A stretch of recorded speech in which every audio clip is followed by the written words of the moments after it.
Hello, everybody, and welcome back to more Kickstarter Crap. Today's Kickstarter Crap is a double feature. We're going to be looking at two Kickstarter projects that are both really shitty, but they both have similar goals in mind. Becoming a YouTube sensation. Basically, I have a dream, and I want to be a great YouTube sensation. I want to make you guys laugh, I want to make you cry in the happy sense. I want you guys to enjoy my videos. I want you guys to have some sort of a daily routine where it's just like, oh, I'm going to go home and I'm going to check out this guy's video because he's that good. Thankfully nowadays I have put myself into quite a lot of debt just to get all the equipment so I can make these videos. Okay, so that's what the $40,000 funding goal is for. It's for paying off your credit card debt. You have $40,000 in debt, and we're supposed to pay it off. Okay, that fucking makes sense now. I didn't think computer parts, costed $40,000. Certainly you're not buying games that cost $40,000. So what is this money going to? Paying down your fucking mistakes. No thank you. I don't think anyone on the internet is interested in doing that shit. Now what I'm asking from you guys is very difficult for me, and I hope that you guys can give me as much of a hand as possible. Clearly it's not that difficult. Clearly you're able to do it pretty fucking easily. You made a whole Kickstarter project about it. I need you to help me survive. It won't take that much. I mean, like, give me $1 and I can survive 4 days on that. All I need is bread, butter, and some meat. The math here really isn't adding up. Oh, that's right. You need us to fund your debt. Due to the debt that I've put myself in, I've had to work long hours, 6 days a week, 10 hours a day, just to pay for it, and unfortunately that hasn't given me enough time to make the videos for you guys. Oh boy, talk about a real catch-22. You get yourself $40,000 in debt, to make YouTube videos, and now you can't make any YouTube videos because you gotta pay off your debt because YouTube videos don't make you enough money to pay off your debt. Oh, imagine that. Wow, that must have come as a real shocker to you. The risks I will be taking in pursuit of my dream will be extreme in my case, because to do so, I will be quitting my job and therefore losing any financial security and becoming a massive slave to my debt and bills and probably become bankrupt within weeks. Well, here's a crazy idea. Aw, fucking god damn it. Was I silent that whole time? I was saying some shit. And instead, I I don't know, pay off your fucking debt. Yeah, you're gonna have to forgot that bust I ass set for my several audio years, track but that's what to you 2 got yourself things. into. No one's gonna dig you And out of apparently, it. You're not the I fucking forgot to set government. it. We're not gonna I pay did all say, your shit yeah, off. you So reminded me that I basically, fucking... do that shit, and then maybe Oh in my a few god years, damn it. several years, 10 Every years, time I you can stream, start your YouTube I forget to channel full set it to only one Maybe audio at that level. point you have I'm some gonna savings that- fucking mute that for a second. Motherfucking... I do a lot of recording, and I like having my microphone set to an entirely different audio track, so when I put it in Sony Vegas or whatever, I can make sure that my audio level isn't, like, impossible to hear, because I don't trust myself. And once again, I don't trust myself. Oh my goodness. I fucking hate this shit sometimes, I swear.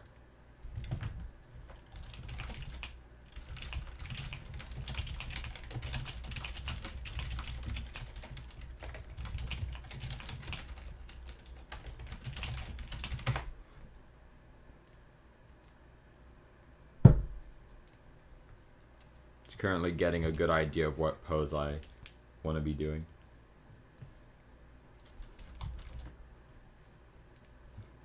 Yes. That's certainly one pose right there. Not sure if I want that pose though.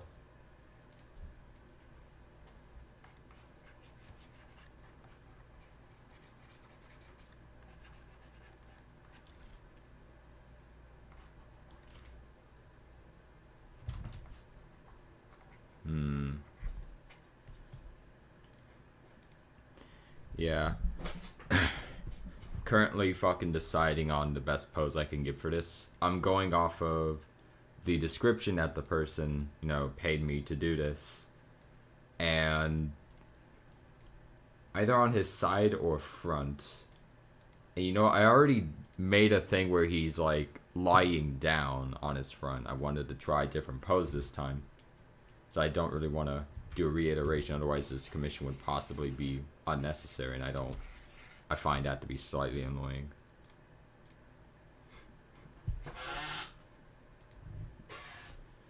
You know what? I'll try both poses and see which works better. I need to make sure I have that open.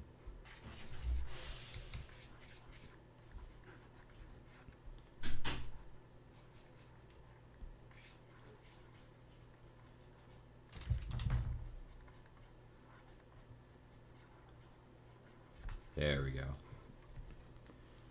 Well, since I now have shit set up properly, I'm now going to actually mute myself while I draw this shit, so I'm just gonna have noises in the background again, unless it's not even audible. That you can just draw from. I'm not even going to bore you guys with the reward tiers on this project. They are just as feeble as every other YouTuber Kickstarter project. $25 to be in the credits of my video. $50 to choose a game of your choice. $100 and you get to Skype call with me. Yeah, no fucking shit, because that's all you have to fucking offer. This next project doesn't cost as much as the last one, but it is certainly more annoying. One Sit Wonder is a guy who's asking for $1,500 to fund his YouTube channel. Wiggle, wiggle. And stop. Well, hi. Hi there. My name is the One Sit Wonder. It's pretty hot here in Minneapolis, Minnesota today. And I am coming to you from my cell phone. Why? Because I am requesting backing for audio and video equipment in the tune of $1,500 in order to start a true 3-channel YouTube page. all video game related, all the time. A 3-channel YouTube page. Well, I don't think there's 3-channel YouTube pages. I think you have 3 different channels that will each have their own page, their channel page. But I sort of know what you mean. Let's not nitpick the poor guy. First page will be the big sit. I will play video games from start to finish. It'll be a great time. The second one will be Dear Diary, where we play huge games, anywhere from 40 to 100 plus hours in small increments of 10 and 15 minutes, whatever works. And the third and final one will be Potpourri for 500, Alex Kidd. So if that sounded really obscure and foreign, I think it's because it is. It's foreign and it's extremely obscure.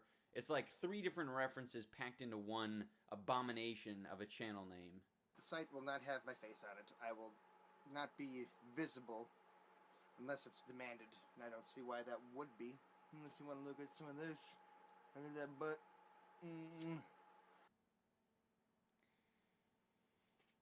I've been in the finance. You know, I just got reminded while I was drawing this.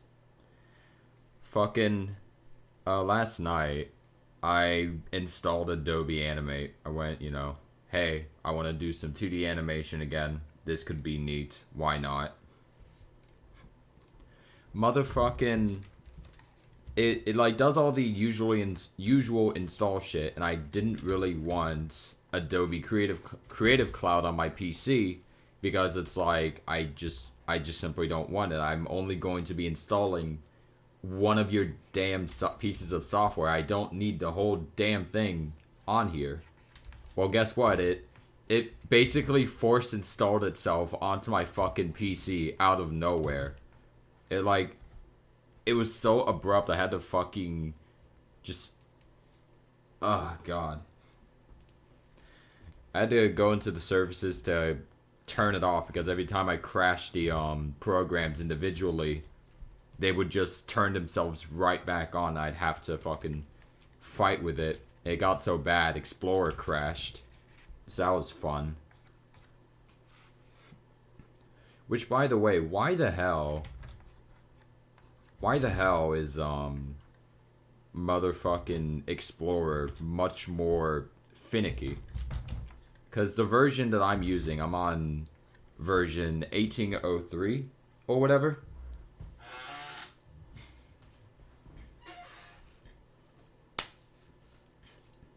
Bimbos. Yeah, Bimbos 10. And with Windows 10, I don't remember Explorer being so finicky and easy to break. Like, I've been opening up the basic bullshit, you know, sticky notes, notepad, snippet tool. All of that shit is, like, incredibly finicky. Like, more finicky than I was ever expecting it. Fucking Windows 7. Like, whenever Explorer froze, I'd usually just, you know, I'd force end it, and then I would just easily restart it by typing explorer.exe. This Explorer just kind of right out of existence. I could not fucking... It just did not want to work with me for a solid minute there. Felt like my computer was slowly blue screening into itself. But it kind of came back, so that's good enough, I guess. But holy shit. You know what? Let's try a different pose. Instead of doing a more complex, I'm just gonna do a skeleton.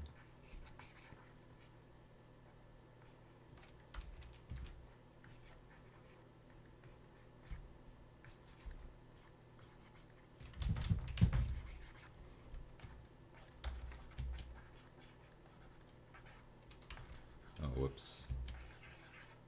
Origin point. There we go.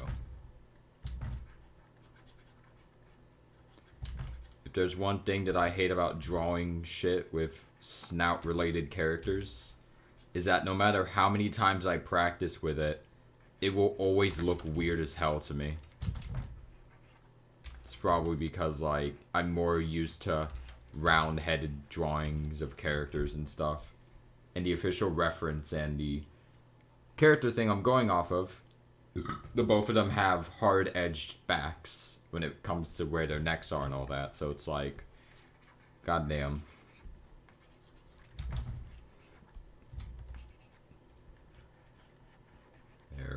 go. There we go.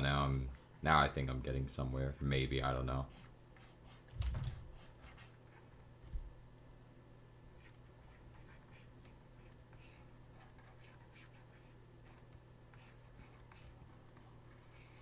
Also, like, Lucario's design has always bothered me a bit.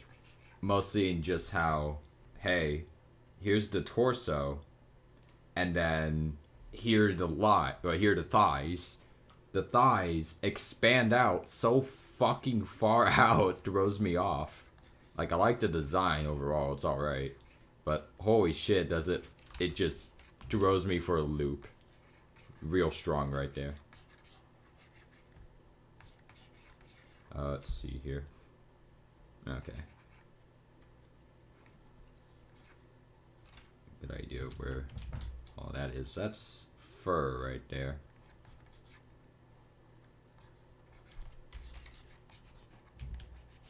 I just realized I have not saved anything yet. I'm gonna fucking mute that.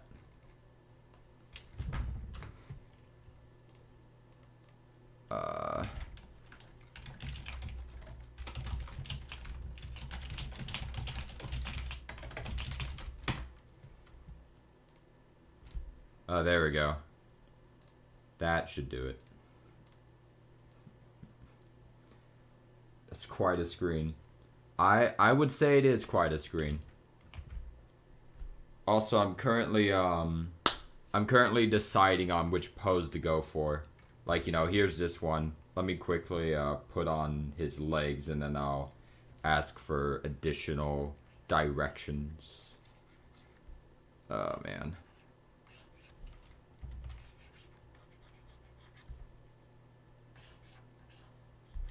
Oh, whoops. Don't mean to arc it.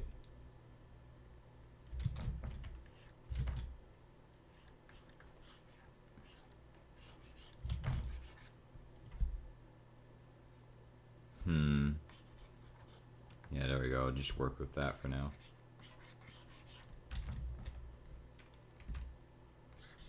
No, I don't want that. No, fuck no that.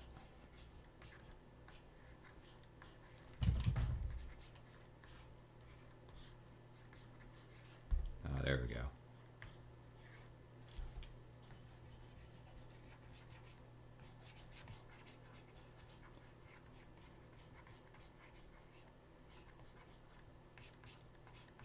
There we go. Alright. So here's one pose. And then, like, there was a different one. And then there was this one. Honestly, this one is probably the most odd one, I guess. Probably just from perspective and all that shit. So the second pose and... Alright then. So, in terms of that... Like, I already did something similar to that pose. So it's like I don't want to have a repeat, you know? But whichever pose you find more appealing, I'll go for that one and stuff, you know?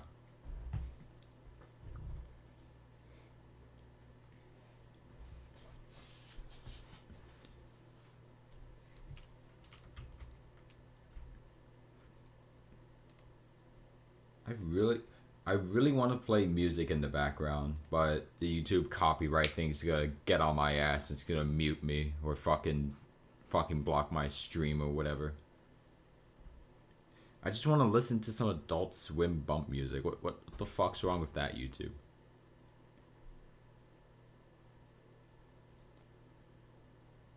Alright, yeah, I guess we can go for the current one right here. Let's see. Oh yeah, just to like give a different perspective on how they're doing this. It just kind of like on their side a little bit, and they're rotated, and they got their legs kind of just wrapped around the bow as it bulges out, you know.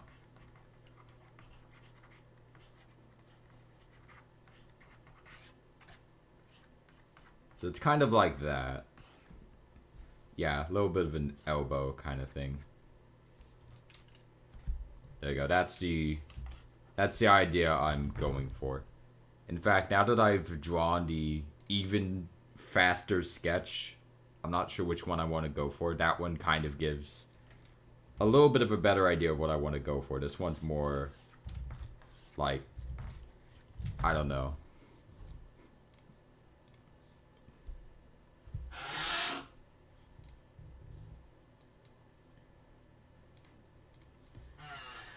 You know what? I think both poses are nice, but I'm gonna roll something on my end over here. I got 3 Monopoly die. I got 3 Monopoly die over here. I'm gonna roll it. If I get a high number, I'll go for probably this pose, because I like how it shows a little bit more energy, probably. And if I get a low number, I'll go for the one that has more time put into it.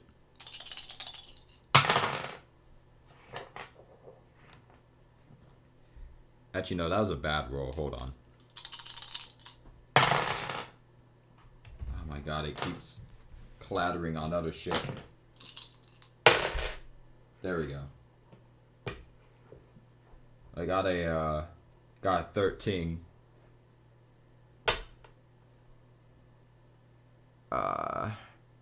You know what, yeah, we'll go with the smaller sketch over there.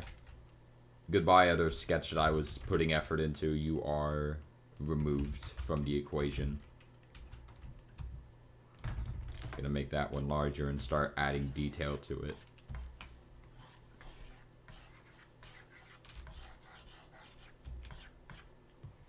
There we go.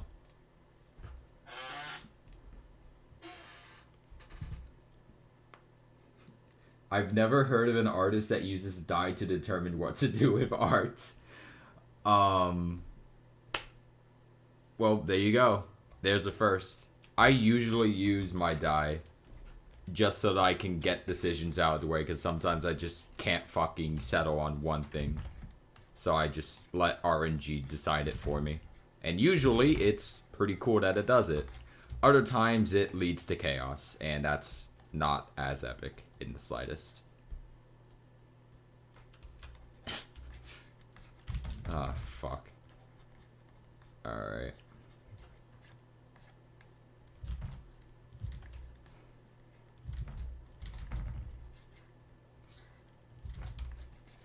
That's going to need to be angled a little differently thanks to this. There we go. There we go. I'm actually liking this pose a little bit more. I usually don't get to draw bodies angled like this. Yeah, there we go. That's actually... I actually quite like this pose a little more. There's that arm.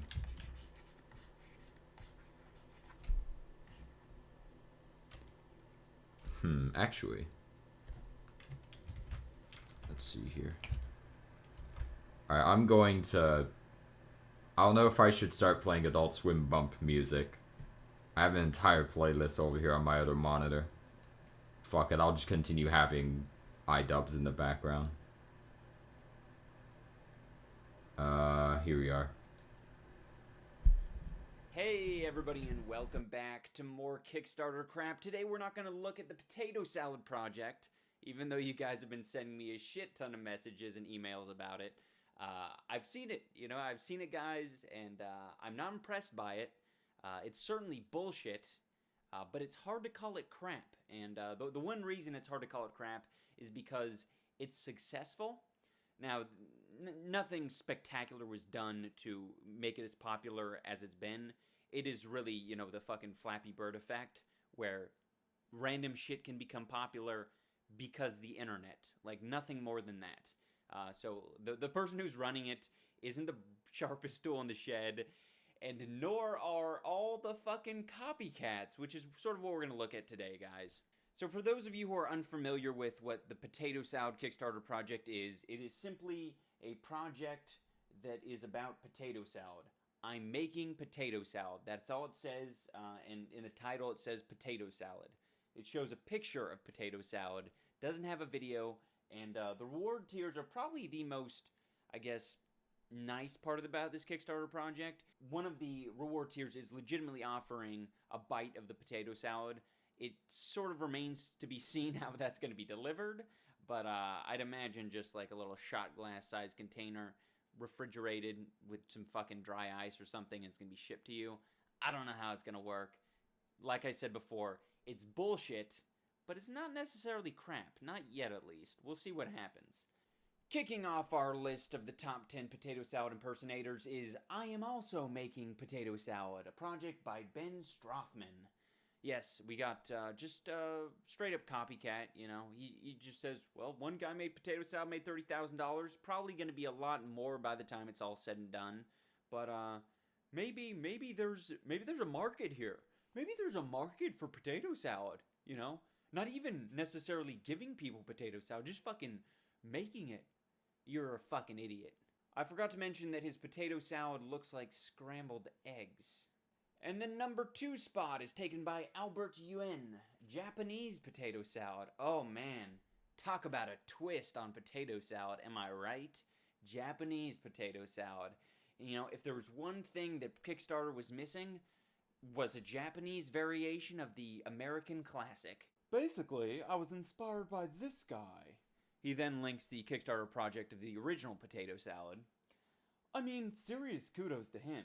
But the guy has a valid point. Sometimes you just want to make potato salad. Okay, so one thing you're going to see among all these Kickstarter projects is that these fuckers don't break character once. Not once. They think, I got to imitate this original potato salad Kickstarter project to a T, because if I break character and I, just say at one point like, hey, I want to make $30,000 too, or it's a funny idea, or any jokes in there. No fucking jokes. It's no, this potato salad is serious. I love potato salad. That's why I'm making it. Sometimes I just want to make potato salad. Today we're gonna make a pizza, or we're gonna make pizza. You fund me. I'll take a picture of the pizza. I'll take a picture of me with the pizza and send it to you. And it's like, fucking just say that you're a starving cunt who wants some fucking money. Next on the list is Potato Salad the video game. They got the worst pixel art potato salad I've ever seen. It looks like either a cookie with some seaweed in it or like a baked potato, like a loaded baked potato with 2 chives up in it. And yeah, it's gotta put a picture of a cat up there because the internet, like, I got this great idea, guys. What does the internet love? They love video games. They're always on the internet playing video games. This potato salad's doing really well.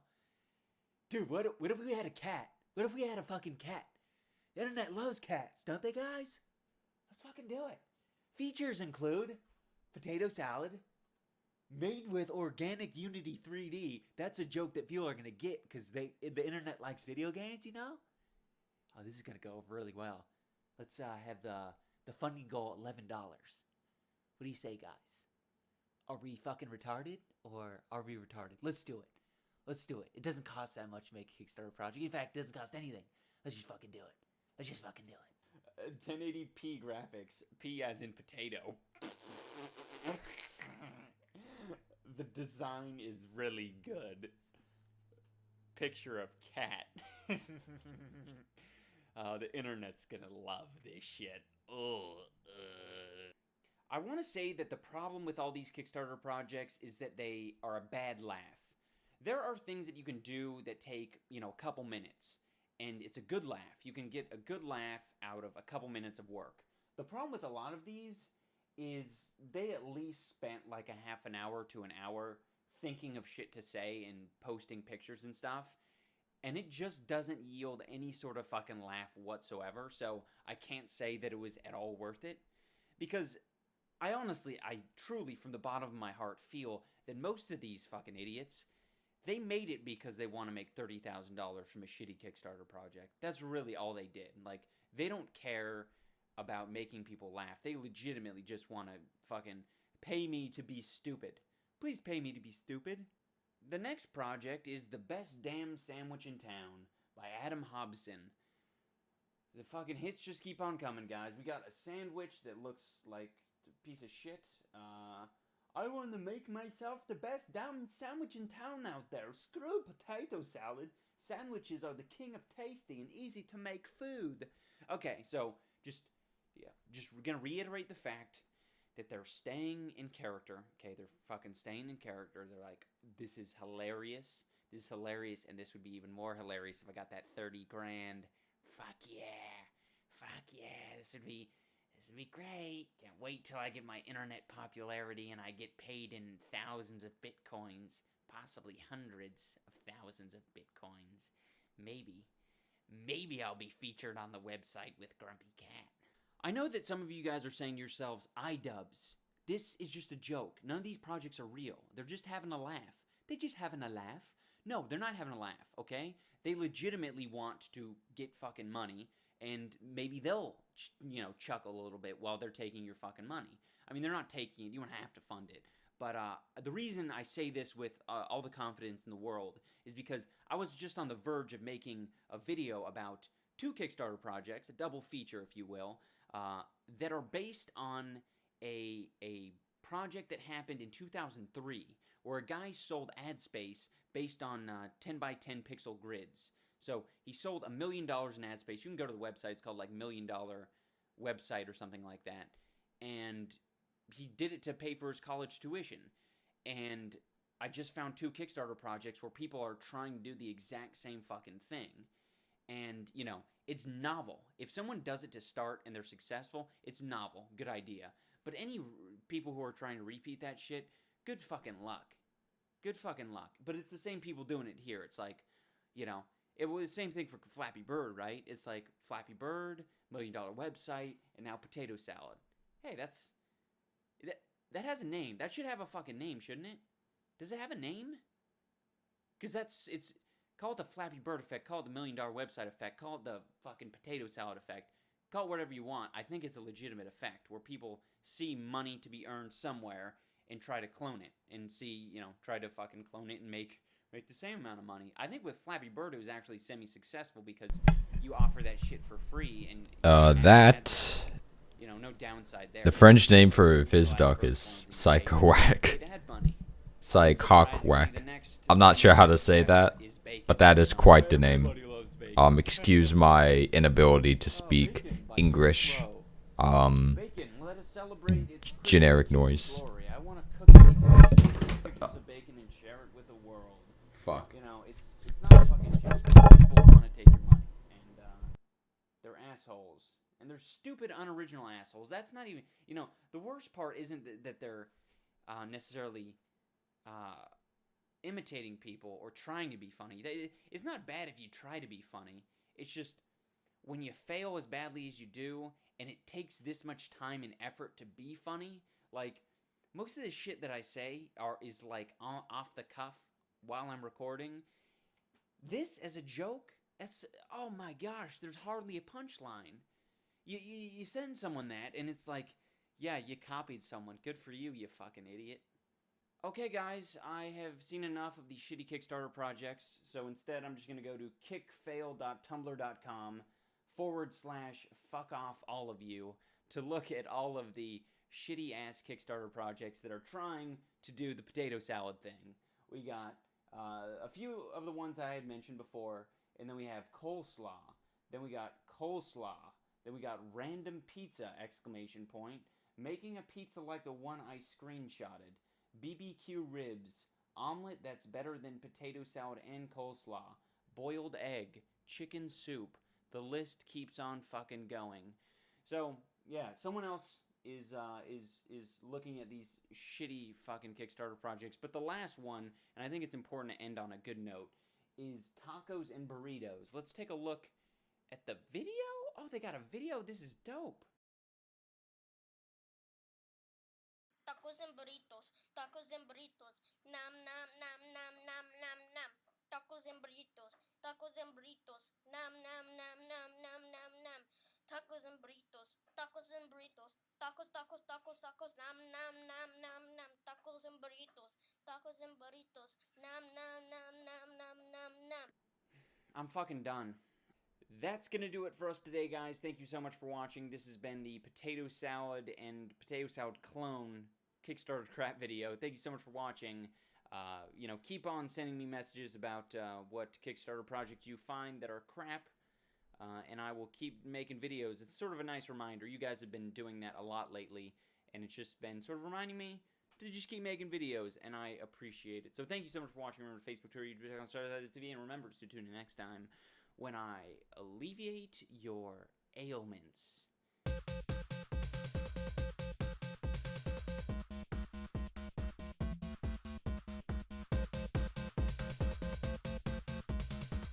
When I alleviate your ailments. It's kind of funny. I I was told the other day by a few different people that I need to re-include these end bits of my videos where I have some sort of candid moment. It was kind of funny because usually they don't necessarily come after my final goodbyes. They're usually just a random part of the video that I thought was particularly weird, and I'll just put it at the end. So, since I'm not sure if there was a weird part of this video, I decided, well, I'll just add this end bit, and if it ends up being a little bit weird, then I will add it. Dude, what if we had a cat? What if we had a fucking cat? The internet loves cats, don't they, guys? Hey everybody, and welcome back to more Kickstarter crap. Last time we took a look at potato salad and all the clones that it spawned. This time we're going to take a look at all the clones that $1 Million Website has spawned. And we're going to start off with 1 billion pixels. I'm Ryan Wake. And I'm Matt Linnell. And we are here to talk to you about one of the biggest technological undertakings of our time. We are wanting to build $1 billion pixel display, and we want you to be a part of it. That's right. The website is billiondollarpixels.com. You should come check it out. First, we're going to sell each and every one of 1 billion pixels that will be visible on the site. Now, we've got those listed on the side, which is over here or over here. I don't know, we're making this video. Yeah. On the site, and they're for sale in chunks. And you'll see different rewards depending on how many pixels you'd like to buy. But that doesn't end there. Man, what a cool new hip way to record a pitch video. You have a really shaky camera, you walk toward it, and you have all sorts of wind frickin' blowing in the microphone. That's some good, high-quality shit, especially when you're asking for $1 billion. Ryan, once we have gotten the backing for this project, we will erect $1 billion display in Times Square, New York.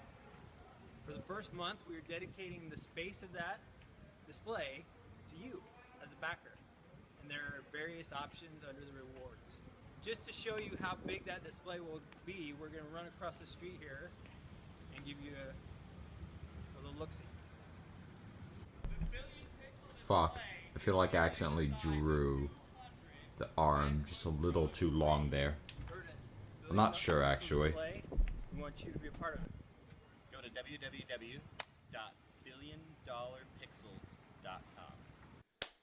Please go to billiondollarpixels.com today and find out that it's extremely lackluster and there really isn't much there, and there's pretty much never going to be anything there because it's a shitty idea and we're shitheads. For those of you who are maybe a little bit confused, let me explain some things. This Kickstarter project exists because of this website called milliondollarhomepage.com, and this webpage was made by a student who was hoping to raise enough money to pay for his college tuition. This was back in 2005. I think it was finished in around 2012. All of the ad space was eventually sold.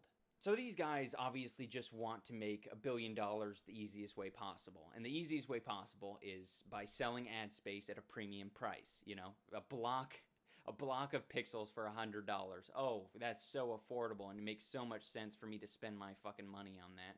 Yeah, it might be a little bit more novelty if you have 1 million pixels, because then your logo isn't drowned out by the display that's 40,000 iPads long. Like, yeah, no shit. No shit, it's 40,000 iPads long. It's 1 billion pixels. And that just means ad space is less important if you're selling that many pixels. What can we say? We love pixels. Well, you can't say anything because you have nothing to say. You can't say, I have been working on this website for the past 10 years because you haven't. You can't say that this is an original idea because it's not. You can't say that you have any special skills that allow you to do this better than anyone else because you don't. And you certainly can't say that it's original because this shit is fucking tired. So to keep this whole thing from becoming completely convoluted, let me make something clear. The funding goal of $100 million is just for the display in Times Square. That is going to be a $100 million display. Imagine a giant computer monitor that you pay $100 million for. That's what they're going to put in Times Square. And then they have to fill that shit up with $1 billion in ad space. They have to fill that whole fucking thing with $1 billion in ad space. Is this starting to sound really fucking stupid? If it's not, it should.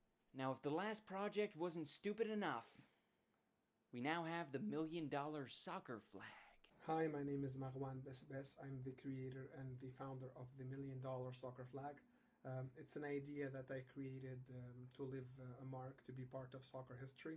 An idea that I had. Well, it's kind of an idea that you had. It's more so an idea that someone else had that you kind of put your own shitty twist on.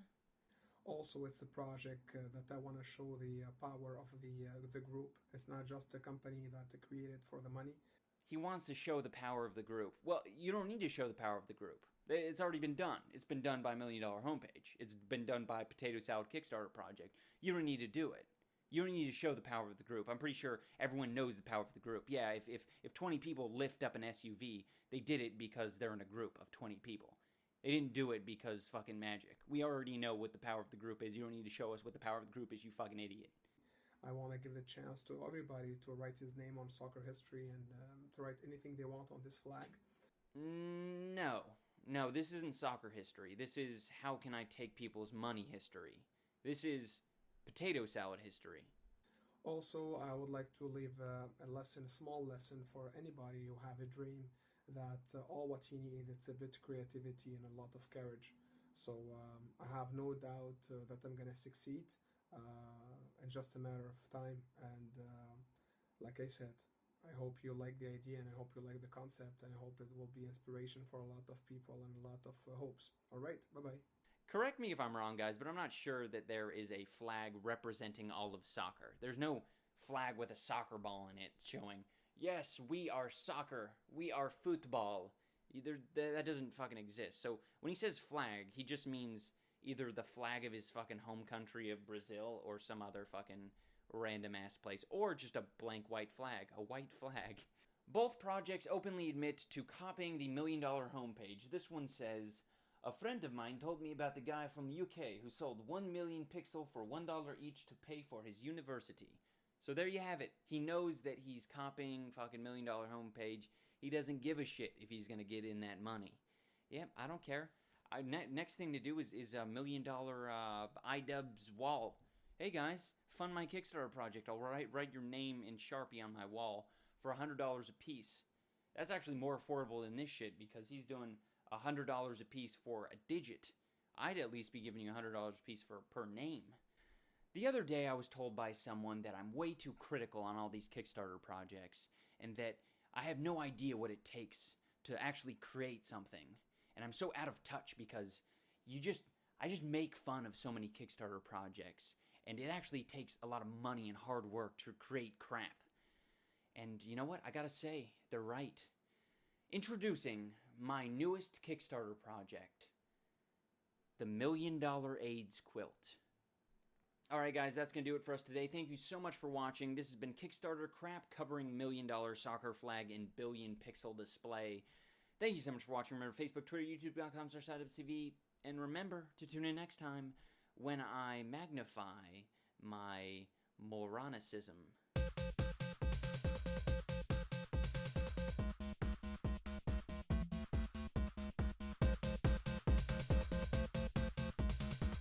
When I magnify my moronicism. Moronicism. I think I just magnified my moronicism by saying that. put a magnifying glass over my mouth, then you'd really see all the fucking maggots that are made of my teeth. There was a movie, Spawn.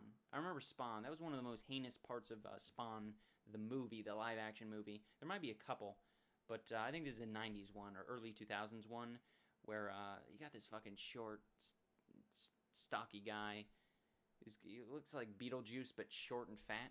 Short, fat midget Beetlejuice. And his teeth were like comprised of maggots when he opened his mouth. That was pretty traumatizing when I was young. That was heinous. Maggot mouth. I should revisit that. It might not be as bad as I'm imagining. Hello, everybody, and welcome back to more Kickstarter crap. Today we're going to take a look at Snowflake, the world's first customizable adult toy. And we're not talking about Furbies. Wait a minute. The video hasn't started yet, but there's already a joke to be made. As far as thumbnails are concerned, they don't beat around the bush. Wait. Enhance. Enhance again.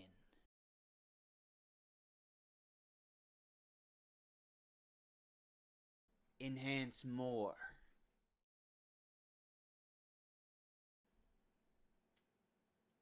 By God! Is that a hair? A hair of the pubic variety.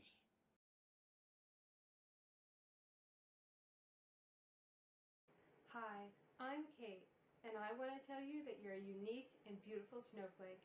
And a standard toy made in a factory in the Philippines will never be perfect for you, never be the perfect size, the perfect shape, and not live up to your needs.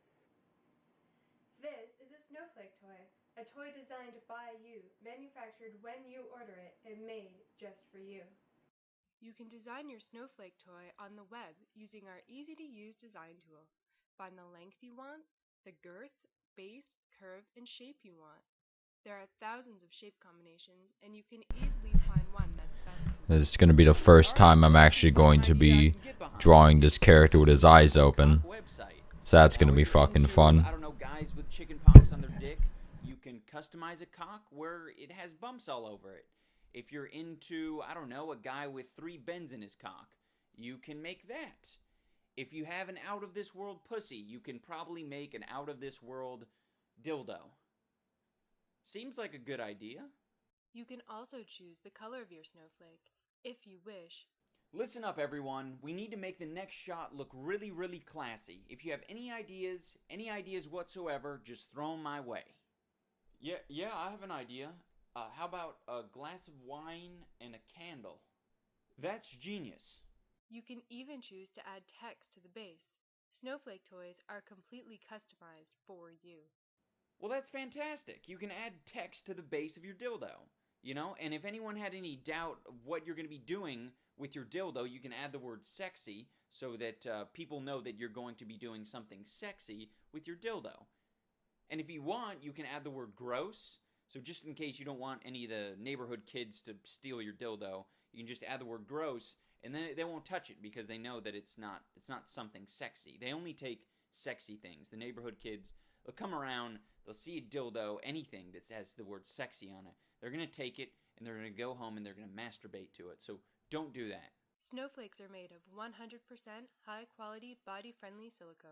All right, listen up, everyone. We have another shot here that I need to make classy. I don't know what to do, so if you have any suggestions whatsoever, just send them my way. Yeah, I know what you can do to make it classy. What if we put anal beads in a penny drawer? What's your name, son? Devin. My name is Devin. Well, Devin, you've just earned yourself a pay raise. Oh, sweet. They're waterproof, hypoallergenic, easy to clean, and rather than a factory in China. I do realize that I'm making fun of a lot of the shots that they've chosen to use, and the reason I'm doing it is because a lot of the shots, particularly the bathroom shot, are hyper-realistic, very amateur and homemade. So in the case of the bathroom shot, they got a shampoo bottle knocked over, and they even went so far as to have the shower running while they're filming. So You got this homemade amateur feeling to the whole video, and I'm not sure that's what I want in a dildo, to be quite honest. I'm pretty sure I want a very sterile, pristine, factory setting if you're going to be showing anything related to a dildo, if I'm going to be quite honest. I don't want that cozy homemade feel. I don't want that I don't want the homemade dildo feel to it. Each is individually crafted in sunny Toronto, Canada by people who care about quality. Oh wow, look at that. It's got a maple leaf on it. So if you're doing any international traveling, people will know where you come from. It also kind of looks like the maple leaf is a little bit raised, so if you wanted to, you can turn it into a stamp and sort of, I don't know, mark your territory after you're done. It's the quality that makes the difference. A toy designed by you, made special for a beautiful snowflake like you. We've got the know-how, we've got the technology, and now we need your help to bring it to you. We hope you'll join us, and we love you. Ugh, they say we love you at the end. Fucking hippies. You want to know why they say we love you? It's because they're selling sex toys. And they don't want to say we fuck you. They don't want to say that because that's a little bit crude and rude. They say we love you because fuck, it's about making love. You know, it's about being romantic and making love, not about sexing. Well, I do like the name Snowflake. I think that's a pretty good name. I think it emphasizes the differences between all of us, how we are each a unique snowflake. But there is a difference between snowflake and sex toy, and I think there's a bit of a disconnect there.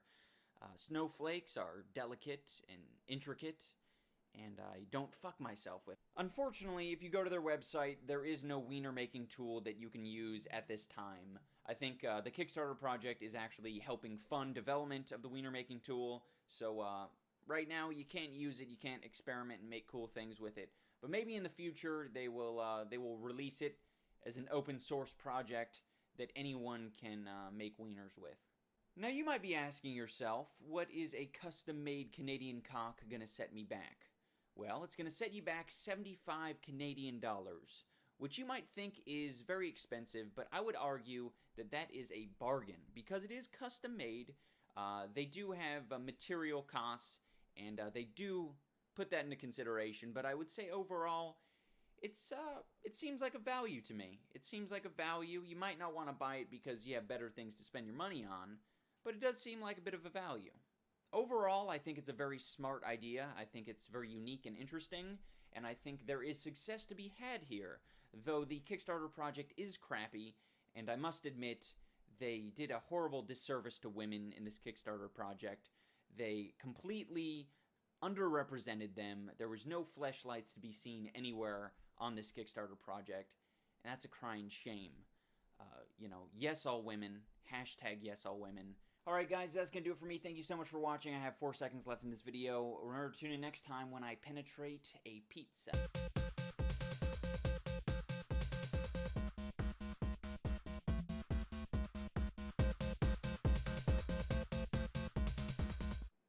Yeah, I have an idea. How about a glass of wine and a candle? I don't know why that character needed a V-neck, but he needed a V-neck, okay? Hey everybody, and welcome back to more Kickstarter crap. Today we're going to take a look at Acton R rocket skates. World's first smart wearable mobility. If that made any fucking sense.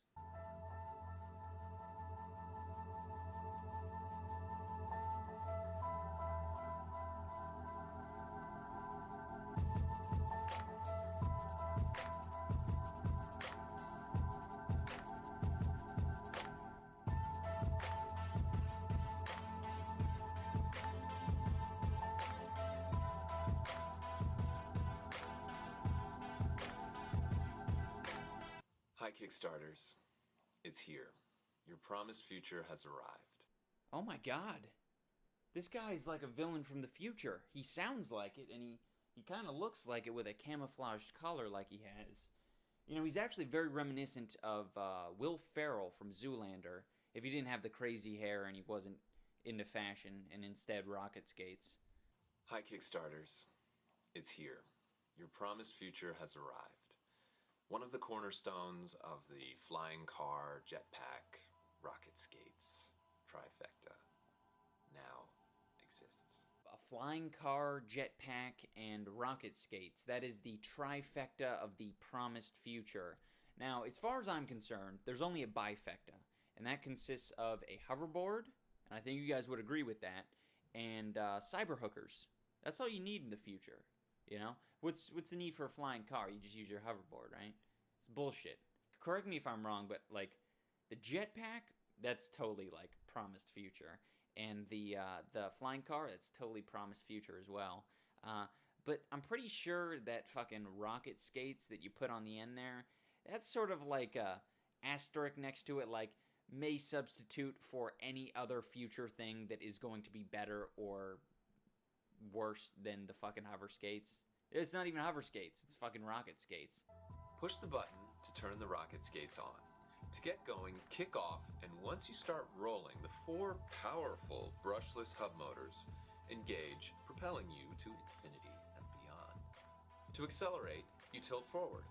To slow down and brake, you put your heel down. But don't lean back. It takes a little bit of practice. But just remember what it was like to learn how to ride a bike or rollerblade. Oh yeah, that looks action-packed, adrenaline-fueled. I can't wait to go walking pace. Whew, that's gonna be so exciting to go walking pace without actually walking. That is gonna blow people's minds. Imagine cruising down the boulevard, wind in your face, listening to your favorite tunes. You're on your way to pick up a cup of coffee or get around a college campus. The best part is you can wear them in or put them in your backpack. The app connects you to other skaters. Great. I love that. I love apps. Out of all the things I could have hoped for to improve the rocket skates, apps was the one thing that was on my mind the whole time. You know, not a less bulky design, not actual rockets, not longer battery life. It was fucking apps. Please give me an app so that I could not use it. The slogan at the end of the video reads, "Launching you into the future." I would rephrase that completely because I don't think it's very accurate. The new slogan, if I took charge of the company, would be, "Struggling to move you at a quarter the speed of a Segway." If you want to get an idea of what you're going to look like while wearing these rocket skates, I highly suggest you avoid looking at the pictures they provided because they literally have the Fresh Prince of Bel-Air wearing rocket skates and some bitch who thinks she's a metal worker. Now, I've said this once before. I said it with the Snipe Kickstarter project. You know, the Kickstarter project where you shoot Nerf bullets at a iPad. I said that was stupid because you can get a Nerf gun and shoot Nerf bullets at anything you want. The same can be said for this piece of shit. What if I told you that there were a pair of skates on the market right now that go much, much faster than the 12 miles an hour that these skates claim to go? And what if I told you that they required 0 batteries, they are powered by your body, and that serves as a fitness device as well as a great mode of transportation, and they cost a quarter of the amount of rocket skates? Would you say to yourself, that sounds great, I know I fucking would. Oh wait, those already exist. They are called fucking inline skates. Fucking blades, man, fucking blades. Now, if you don't want to wear skates that look like they're from the 90s, I completely understand. Why the hell would you want to look like you're from the 90s? Oh my gosh, that would be absurd, right? Well, there's an option. You could wear the skates that the Dog Whisperer wears. He seems to fucking enjoy them. Use those. If you don't like those and you like the awkward pivoting motion that you need from, I don't know, let's say Heelys, you can go and pick up yourself a pair of Heelys. They do the same exact thing. But then again, you have the convenience of popping the wheels out and using them as regular shoes. Regular shoes that aren't quite as bulky as these awkward fucking rocket skates. Just be careful. Wear a helmet and safety gear, just as you would with inline skates or a skateboard. Wow, I can't think of a more depressing existence than wearing rocket skates while wearing a helmet and fucking knee pads and elbow pads. That is so unbelievably depressing. Not the helmet or knee pads or any of that shit. The fact that you would need them with something that goes 1 mile an hour, that is absurd. It's like the same people who are going to be wearing, you know, a helmet, knee pads, and ankle pads for a Segway, you know, or an electric scooter. That is a depressing existence and should be avoided at all costs. If you crack your head open while wearing rocket skates, you deserve to have your head cracked. Wear a helmet and safety gear. Yeah, I'm sure that you would have sold $150,000 worth of rocket skate gear if you featured all your hipster fucks in your video with safety gear. Yeah, I'm sure that's going to sell the product. No, you're not going to sell any products if they're all loaded to the gills with safety gear. You morons. Yes, wear safety gear. So how do I argue against $150,000 in sales? Well, I would say that most people bought it because it looks very glamorous. They have a warped perception of what it's going to look like when they put it on their feet. They're going to regret their purchase as soon as they realize that they aren't a cute, interracial hipster couple, and instead they are a fat, single guy who barely meets the weight requirements for the rocket skates and ends up plummeting down a hill after his rocket skates commit suicide. So to wrap this whole thing up, I will say that I'm a fan of rocket skates. Rocket skates aren't bad. They seem pretty cool to me. No, not these. Skates with actual rockets on them. These are Segways for your feet. I'm not interested in Segways for your feet. Not unless they have a lifetime battery supply, and they're solar powered, and they got antennas, and they make you go as fast as the characters in Jet Grind Radio. Alright guys, thank you so much for watching. This has been Kickstarter crap taking a look at solar shoes, whatever the fuck they're called. Thank you so much for watching. Remember Facebook, Twitter, YouTube.com/TV, and remember to tune in next time when I skate on a salamander.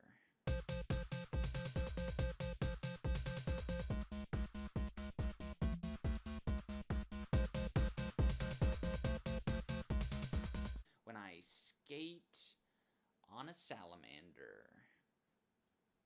That was a bad one. That was a really bad one. That was uproariously bad. Uproariously. Fuck. Those words. I don't know what they're called. Where what the word sounds like means what it is. Uproariously. Kind of like a if you say scratch, scratch kind of sounds like what it sounds like. The word scratch sounds like what scratch sounds like. You can do it with any word, really, you know. You can do it with the word backpack. What does that sound like? Sounds like a pack you're gonna carry on your back. What do you do? What does the sounds make? You know, you put on your back. That's the first part. Back, and then you clip the front strap together to hold in place. Back. It doesn't sound like that when you guys put on a backpack? Okay, whatever. Maybe it's just me. Hello, everybody, and welcome back to more Kickstarter crap. Now, before we take a look at today's piece of crap, I want to address something. In the last video, I took a look at rocket skates, and some of you guys said, "That's not crap. That isn't crap. You're being a little harsh, iDubbbz. You're running out of crap to look at." Trust me, I'm not running out of crap to look at. I am choosing things that are a little bit of a challenge to call crap. A little bit of a challenge. Because if I look at nothing but fucking a bunch of nerds trying to make YouTube gaming channels, it's gonna get really tired really fast. I'm pretty sure the only thing that's keeping this alive and keeping it interesting is for me to look at different products. So keep that in mind as we move forward, yeah? I think it'll help. That's the sound of a cooler coming down off the shelf. It's the sound of imminent fun. So why haven't cooler designs changed in almost 50 years? I don't know, maybe because there's nothing to change? It's a fucking cooler. You put drinks in it. You put ice and you put beverages in it. If you're gonna go real crazy, you might be able to put some sandwiches in there. Boring coolers are boring, break easily, and are a pain to get to and from your destination. I want my cooler to be boring. I want that cooler to be as boring as possible. I don't want my cooler to entertain me. I don't want to be sexually aroused by my cooler. The cooler has one job, and that's to keep things cool, and it needs nothing more. I wanted a cooler that was really well built, yet had so much fun built into it that I would look for excuses to get outside and enjoy it. So, I created the coolest.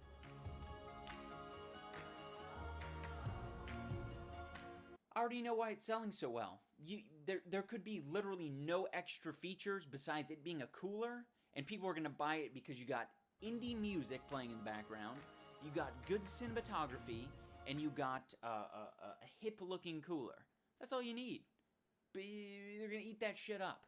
You could literally have a piece of shit.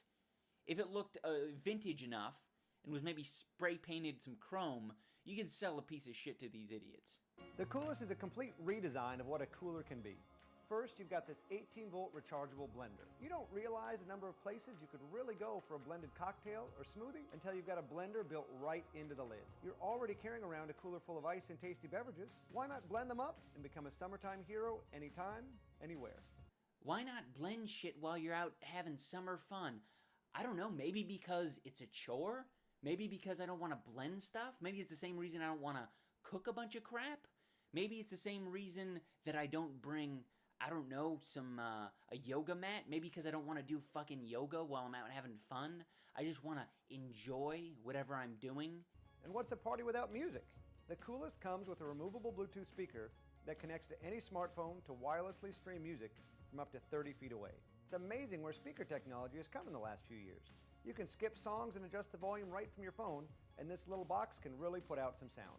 Great, a Bluetooth speaker, just what I needed. Oh wait, I have one of those already because they sell them individually and they don't put them all in a nice little package inside a cooler and charge, I don't know, $185 fucking dollars for it.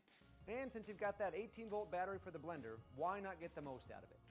Maybe your camera battery is low, or maybe you have an iPhone and want to use it after 2 in the afternoon. Recharge your gear wherever you are with this waterproof USB charger. Okay, that seems like a great idea. You can charge up your cooler before you go and leave. That seems like a very intuitive idea. Hey guys, we need to go to the beach. Let's just charge up the cooler. You know, time isn't of the essence or anything. Just charge up the cooler and we'll be on our way. That way, we can make blended smoothies at the beach, get sand in our blended smoothies, and get sand in our fucking electronics. Sounds like a great idea. The party doesn't stop just because the sun goes down, and you shouldn't have to freeze your fingers searching endlessly for your favorite drink. The Coolest has waterproof LED lights embedded in the lid so you can easily find what you're looking for with the push of a button. Well, I think the lights are a good idea. The lights I have no problem with. That seems like a smart thing. All coolers should have some shitty lights in them that probably aren't going to work that well.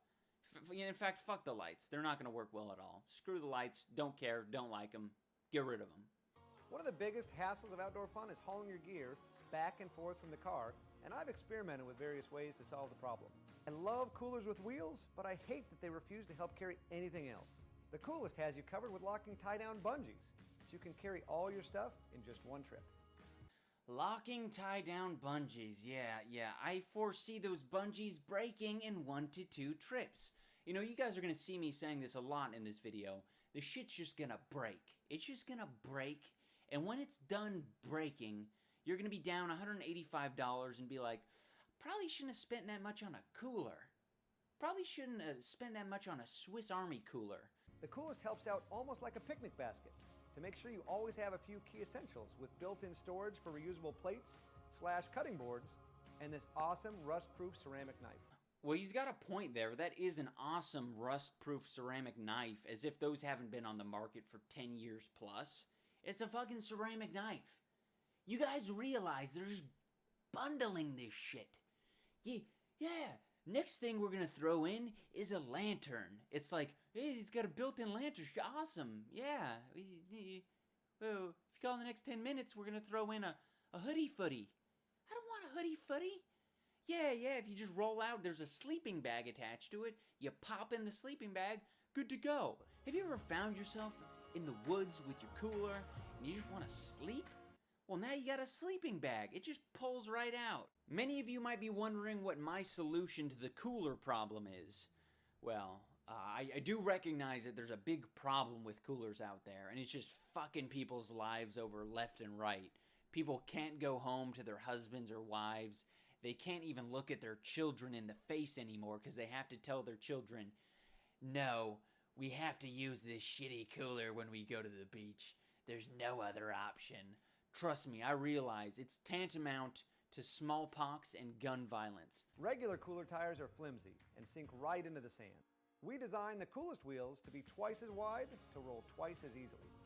The coolest tires are twice as big as normal cooler tires. I don't have a problem with that. They're going to glide smoothly over the sand. That is fantastic. But what's going to happen? Sand is going to go into the tires. Sand is going to go into your outlets. With a normal cooler, you don't have to worry about fucking USB outlets that sand's going to get into. You don't have to worry about, I don't know, the spinny bit that spins your blender. You don't have to worry about getting sand in that. One beach trip, guaranteed one beach trip, is going to fuck that thing with sand. It's going to sand fuck it. And how many hours of your life have you lost looking for a bottle opener? My grandpa's cooler had one, and so does the coolest. I'm going to give you guys a little bit of insight on the genius that it took to come up with the coolest. We are going to do sort of an experiment where we come up with basically the same product, but, you know, we spend fucking a minute doing it. All right, we got a cooler. That is stage one. Get a cooler. All right, what do we want on the cooler? Well, we're going to throw a battery on it because why the fuck not? Then we're going to add an LED display and a thermometer so you know what temperature your shit is in the cooler. It'll also have games on it, just like the rocket skates. Just add some fucking games. It's going to be open source. Make sure you got open source coolers. So you basically have an iPad embedded into your cooler. We're gonna charge you for the cost of the iPad. No, you don't get the option to add your own iPad to it. That we are selling with it. So you play Angry Birds on your iPad on your cooler because you got kids around. They're gonna want to play Angry Birds on the iPad. Why haul around an iPad when you could just strap it to a cooler? Am I right? Yeah, it sounds like a fucking marvelous idea. So you got the iPad, you got a little electric stove attached to it. Maybe have a toothpick dispenser because, you know, you're going to be eating food. Might as well take care of the teeth afterward. Maybe even have a sunscreen dispenser, you know, because everyone's hogging the sunscreen. You don't want people to hog the sunscreen, so you have a dispenser. Just go up to the cooler. Good to go. So in literally 2 minutes time, I was able to come up with the exact same shit that this dude came up with. And you know what? I'm not going to make it because it's stupid. It is stupid and not needed. Though if I do want to make $5 million, I might want to reconsider. So to wrap this whole thing up, I'd like to say that you shouldn't spend your money on a $180 cooler. Instead, do a little test run with a $20 cooler and see if you even use it. If you do use it, then maybe you can make the judgment call on whether you need one that costs, I don't know, 8 times as much as a normal cooler. This is an important thing to note, though, guys. You don't need to wrap your life in technology. I know it's a great thing. I do it here. But this is sort of the bastion. This is the home front of technology, what I got going on here. This is HQ. When I leave HQ, I should leave it for greener pastures. A fucking beach with nothing but fucking ocean and shells and fish and bikini-clad babes, okay? That is what the beach is for. It's not for, let me bring my Google Glass and my fucking beer helmet and suck fucking energy drink and vape drink out of each of the straws. That is no way to live your life. Leave that shit behind. Don't figure out ways to clutter your life more than it already is. Keep in mind that this mindset can span across many, many generations and many, many genres. You can have a skateboard with a cup holder attached to it. And guaranteed people are going to justify it. They're going to say to themselves, well, have you ever had the itch? Have you ever had a little itch in your throat, a little tickle in your throat? Have you ever been thirsty when you're skateboarding? Yeah, no shit. No shit someone's been thirsty when they're skateboarding. There's no need to have a cup holder on your skateboard, though. I do realize that I went a little bit overboard in critiquing this Kickstarter project, but I did that for 2 very important reasons. Number one, I wanted to send a message. I wanted to send a message that not every Kickstarter project is the worst. This certainly isn't the worst. That's obvious. I've been around the block a few times. I know that this isn't the worst project, but I'm here to say that not every project is going to be Helixia or some little shit making a YouTube page, okay? The second thing that I want to talk about is a new series. Now, the new series would be in the same format as this, pretty much just talking to the camera. I might do something slightly different, like use a different lens so it at least looks a little bit different. But for the most part, it's going to be a similar format. and it's not going to replace Kickstarter crap. Kickstarter crap is going to remain the same, and it's going to remain as frequently as it's been remaining for the past couple months. I'm going to keep going hard on that. This is just in addition to. It's going to be something along the lines of iDubbbz Complains, where I complain about some shit that you guys decide I should complain about. It could be anything from something extremely mundane, like chicken, dogs, carrots, whatever, to something controversial, you know, feminism, racism, Uganda, fucking the Gaza Strip, whatever it might be. I'll talk about it, no matter how ignorant of the facts I am. Now, that's one very important thing to keep in mind, guys. I'm not a researcher. I'm a dipshit, okay? I don't research this shit, alright? I give you the straight dope. So in terms of iDubbbz Complains, you guys are just going to, you know, write a comment down below, and whichever one gets the most upvotes is what I'm going to complain about. So, you know, sort of be diligent, look in the comments ahead of time, and upvote something that you legitimately think would be interesting to hear about in my traditional absurd way. So I hope you guys enjoyed this video. It's been very long-winded, but I appreciate you watching. Thank you so much for watching. Remember Facebook, Twitter, and remember to tune in next time when I dig myself out of a dipshit's dingleberries.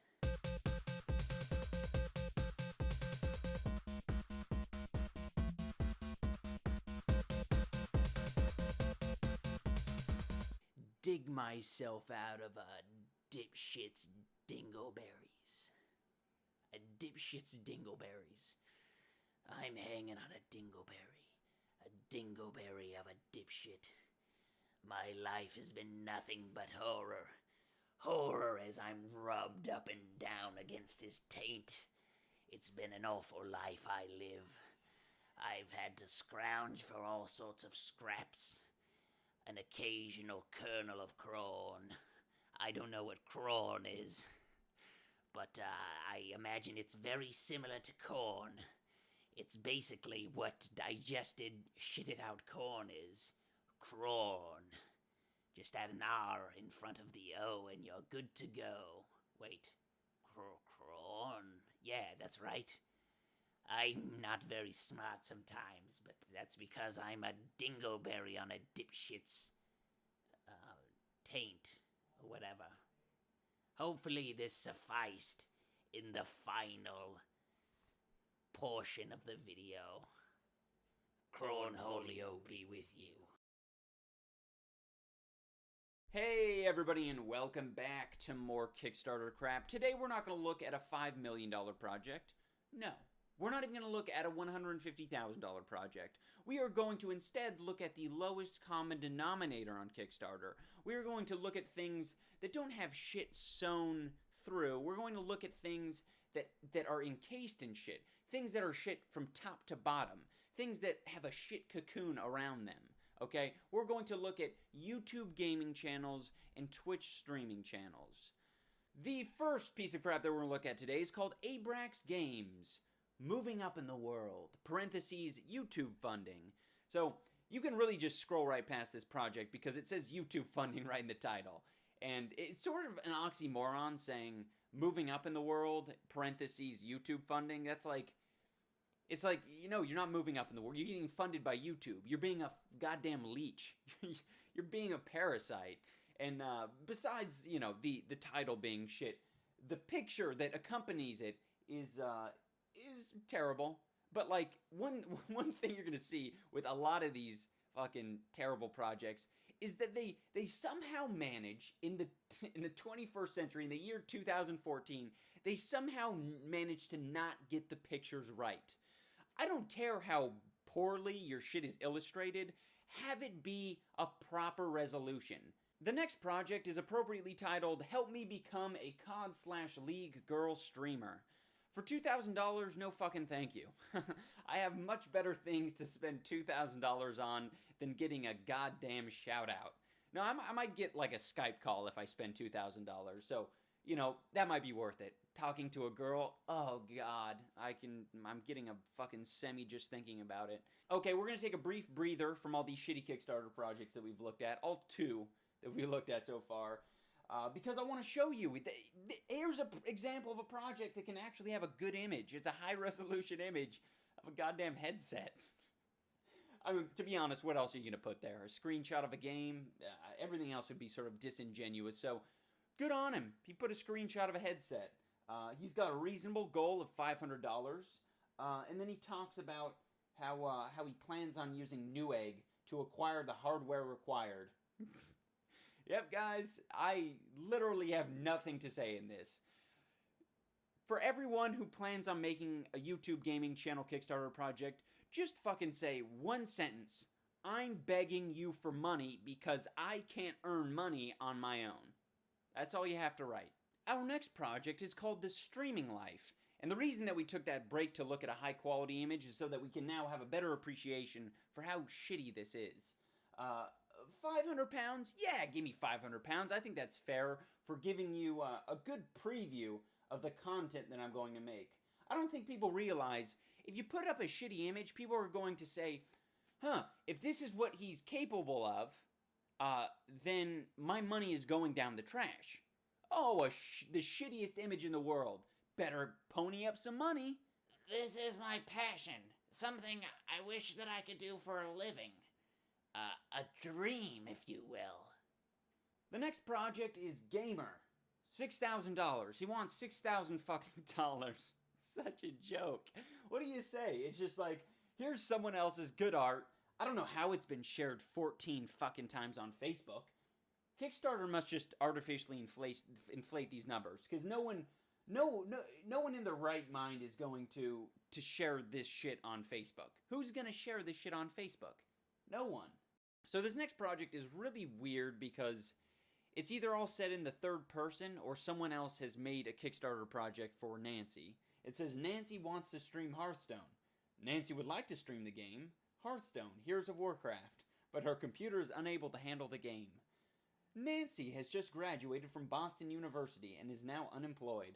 I really hope that someone didn't make a project for Nancy, because that's really fucked up if they did. Unless she asked for it, I guess. But yeah, Nancy, get a fucking job. You just graduated. Spend some time and get a fucking job. You're a smart girl. You just graduated from university. I'm sure you can figure it out. The next project is called I need money so I can stream. Well, at least he's being straightforward. He's asking for 2,000 euros to stream. He says, help me amaze the world with my skills by funding my PC. I can't stream at this moment because my laptop sucks. Help a brother out. So yeah, bullshit. The risk is getting too low amount of money in case I need to downgrade the specs. Fuck this guy. 2,000 euros to build a computer. Fuck this guy. Streaming kit to start a Let's Play and Twitch channel. A streaming kit. A fucking streaming kit. You know, it's funny because, like, in this person's ignorance, I guess, they have come up with sort of a brilliant idea, and that is for places like Walmart and Costco to sell a kit for streaming. I'm guaranteed if you put a really shitty, cheap-ass microphone, an Elgato capture card, or something a lot worse, manufacture the cheapest shit in the world that will stream, just the cheapest shit in the world that'll stream, and just sell it at Costco and Walmart and any other fine retailer, Rite Aid, and just sell it. Kids are gonna eat that shit up. They're gonna think they're gonna be the next PewDiePie. It'll be golden. Someone's gonna do it. Someone's gonna do it. And they're gonna make a lot of money off of stupidity. If the projects that I've looked at thus far have been a little too youthful for your taste, we now have a mature project. Alley Cat's Gaming Community, starring the Purple Panther with a fucking eye patch. I am an aging gamer who enjoys passing on my insight and knowledge of the games I play. Using Twitch TV, I hope to have a louder voice. The worst part about this shit is that he's asking for $12,000. $12,000. Well, if you're building a community, it's gonna cost a lot. I'm doing more than just streaming. I'm building a community. So I need more money to spend in building the community. I plan on making a website, so I need that money to make a website. Fucking hell. He didn't say that, I'm just assuming. Raging Gamer Girl's live action stream by Raging Gamer Girl. Okay, just, oh my gosh, as if it wasn't bad enough already. You had the word raging in there, and surely you're gonna draw in all the viral internet sycophants all across the globe. Oh, she rages? Oh, fuck yeah. I love Raging Gamer Girls. Live stream channel. Simulation Games Review. A picture of an eagle with an American flag photoshopped on it. And it says, nothing like playing simulation games. $2,000 funding goal. There is one terrible Kickstarter project that got funded. I'm going to show you guys it right now. The Childish Gamers. And they actually have a high quality photo here. Maybe that's the reason they got funded. Maybe they also got funded because their funding goal was 80 pounds. Now, they got funded for 100 pounds, and there were 4 backers. So yeah, no video. They just had to explain that they're gonna make fucking videos, right? But then you click the YouTube link, and it brings up, this channel does not exist. And this was when? This was back in, oh, I don't know, March. This was back in fucking March. So you wonder why these things don't get funded, because these people are amateurs and they don't have any follow through. Otherwise, they would have a channel with a subscriber base and consistent videos. No, they just want fucking money. They just want fucking money. That's all they want is fucking money. So in closing, I would like to say that you should avoid all these Kickstarter projects because they're extremely shitty. I was here to make a point that there's a shit ton of these things out there, and there's a lot more than what I covered here. It goes deep. And another point, a larger point, is that none of these projects have ever been successful except the one that I was able to find called the Childish Gamers, and they were only able to raise 100 pounds. So yeah, it's bullshit, and there's no evidence that it works. So stop fucking making them, you. Oh, these idiots. They're idiots, guys. I shouldn't be addressing you guys because you guys know that they're fucking idiots. Thank you so much for watching. Remember to Facebook, Twitter, YouTube.com/iDubbbzTV. Leave a like, a favorite, and a comment. Remember to tune in next time when I drop kick a dead beat.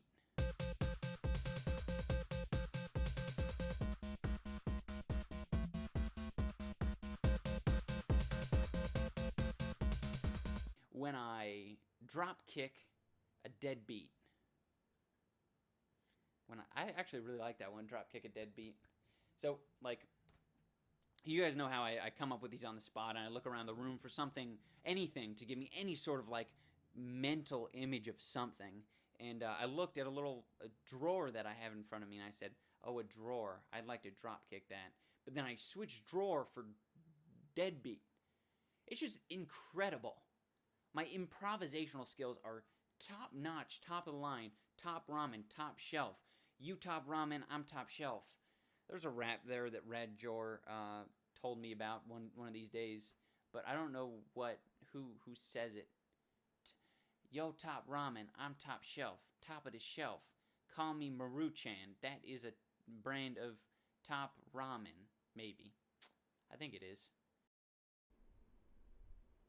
Hey everybody, and welcome back to more Kickstarter crap. Today's piece of crap I want to look at is a shape. It's a cube. How can I shit on a cube? Pretty easily. As technology increases, the amount of skill it takes to use them are greatly increased. I see people struggle nearly every day trying to send a quick text and overwhelmed by the new features included. Okay, so I know what their problem is. They're trying to send a text message like this and like this. This isn't how you send a text message. I mean, maybe that's how you sell eyeglasses, because with the camera out of focus like it is, and with you struggling with your depth perception, I'm pretty sure the next shot coming up is going to be the shot where the eyeglasses come in and all of a sudden, oh, everything's clear again. So I decided to make technology simple again. I would create a product that anyone can use. If this guy's goal is to sell scrap electronics that no one has seen before, I think he's well on his way, because he pulled out some piece of shit Square, and now he's got some weird ass touchscreen graphing calculator that I've never seen in my life. Yeah.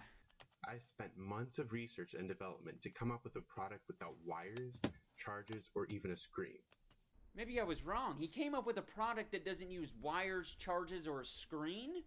How? How can you make a smartphone that doesn't have a screen? How is that possible?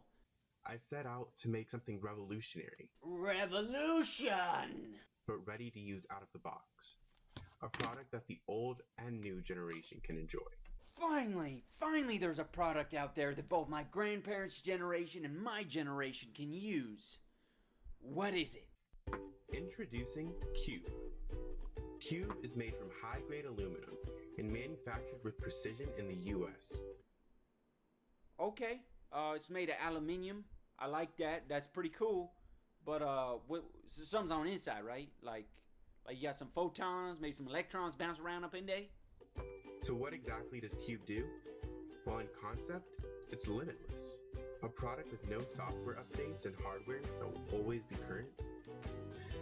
I'm not gonna let this charade go on for any longer, guys. It's a fucking aluminum cube. That's all it is. There's nothing inside it. There's nothing outside of it. He says that it's fully customizable, and what he means by that is you can drill fucking holes into it and use it as a pencil stand. So what exactly does Cube do? Well, in concept, it's limitless. Let's analyze how retarded it is to say, in concept, it's limitless. With everything in the world, you can say, in concept, it's limitless. Fucking making a base on the moon is, in concept, it's limitless. Making a fucking cheese sandwich in concept is limitless. Maybe I can put some goddamn ham on that cheese sandwich. Maybe I can use some Asiago fucking cheddar on that motherfucking ham sandwich. Everything is limitless in concept, you son of a bitch. The cube can be used as a paperweight, to a kickstand, or even just a nice accessory for your desk. Well, there he goes. At least he's now saying what the fuck it is. It's not a piece of technology. This isn't a piece of technology. This shit is the opposite of technology. It's like taking a stone and calling that a piece of technology. This stone that I have, it could be used as a paperweight. It could be used as a nice thing to put on my desk. It's got the same functionality as this piece of shit. Hey, and you know what you can do with a stone? You can drill holes into it just like you can your piece of shit cube, and you can put pencils and pens and your tiny chode into. When I set out on making the cube, it was with a long-term goal.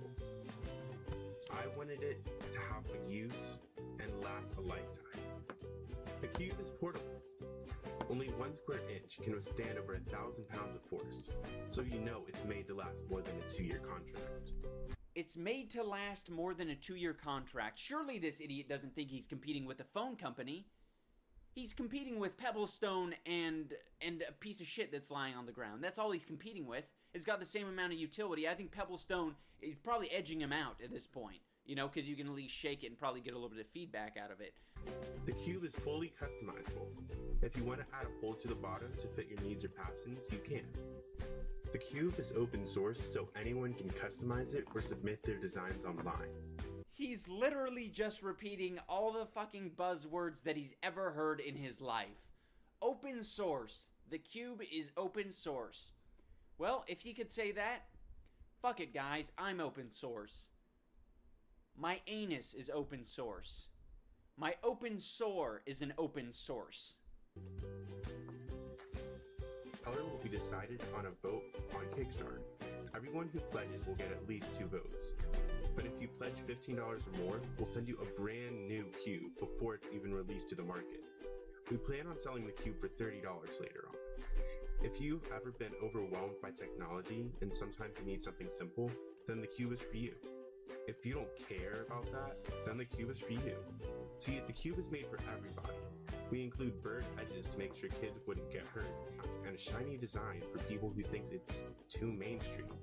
It's got a shiny design for people who think it's too mainstream. What the fuck does that one even mean? Clearly, it's got the same verbiage as you've heard on every other bullshit Kickstarter project and or infomercial. It's garbage. It doesn't even fucking mean anything. It doesn't. He's taking from every bullshit project he's ever seen in his life, and he's just putting it together. It's amazing. This guy is a next level panderer. He panders to every fucking crowd out there. Oh, you got a kid that you're extremely overprotective of? Well, don't worry. Our cube won't cut your kid. Oh, great. Fantastic. If your kid's gonna get cut by anything, it sure as fuck should be a cube, I think. I mean, out of all the things, a razor blade, a kitchen knife, get cut by a fucking cube. Who gives a shit? Not to mention, like, he panders to every crowd out there. The open source, fucking, you know, old people, hipsters, everyone. You know, the only crowd he doesn't pander to, which is unbelievable because I'm sure he probably could, is the ecological crowd. You know, he could have said, oh, this is totally environmentally friendly. It's environmentally friendly. It's made here in America, in my dad's workshop, some bullshit like that.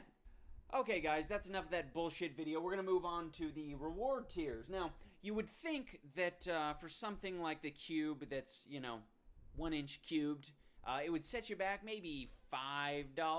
I'd say $5 would be a fair price. It's a bargain. Maybe even $10 for shipping and handling, because we know that cube, that's a heavy-duty thing. It's going to take a lot to ship, right? No, it costs $15 for the cube. It costs $15 for the cube that does nothing. The nothing cube. That's what they should call it. The nothing cube. It's going to be really hard to top the language that was used in the video, but I think we're going to come close. We got some language here that will certainly give it a run for its money. The cube is a revolutionary device that brings simplicity to a device-heavy world. Device, device, device. Not a fucking device. Not a device. Not a device. Device-heavy world, don't worry, I got a device to bring into the device-heavy world. You know, forget about all your devices. We got a new device that's called the fucking cube that isn't a device. I should just say device. I think people like that word. Device, device, device, device. You want device? I got the whole crate of device. I got device, I got the wieners, I got the vice president, I got everything you could want over here. We've worked for the past 8 months to make sure everything from glimmer to shape is right. You spent 8 months making sure the shape is right? It's a cube. It's not a revolutionary shape, it's a fucking cube. I can make a cube out of a Play-Doh mold. I'm sure there are dozens of templates to make any variety of cube that you want from your 3D printer. The cube is the easiest thing to edit because it has the potential to be anything. After you get it, it can change shape or size or whatever you want it. Yep, more gibberish. More gibberish. He fucking claims that it could change shape and size. Are you out of your fucking mind? Yeah, if I take a fucking sawzall to it. Maybe if I take a saw to it, it could change shape. Maybe if I take a saw to it, it could change size. You're not going to put that in the fine print? Oh yeah, maybe you might need some tools to change the shape. It's not fucking putty, you goddamn idiot. And to wrap it all up, we get to end it with a lovely Kickstarter backer t-shirt. Get cubed. Oh my gosh, if you walked around with this t-shirt, I mean, Kickstarter is known for the shittiest t-shirts, but if you wore this thing around me, I would have to mutilate you. I would have to brutally mutilate you. So to wrap this thing up, I'd like to say that the cube is really no better than a rock, no better than a stone, or even a pebble stone for that matter. It is a paperweight, and really not a whole lot else. It isn't fully customizable, it isn't revolutionary, it isn't a device, it isn't going to make your lives so much easier. It's just going to be something you put on your desk to clutter it up. So thank you so much for watching, everyone. This has been Kickstarter Crap, taking a look at Cube. Remember to Facebook, Twitter, YouTube.com/HotDipsTV, and remember to tune in next time when I demolish a dirigible.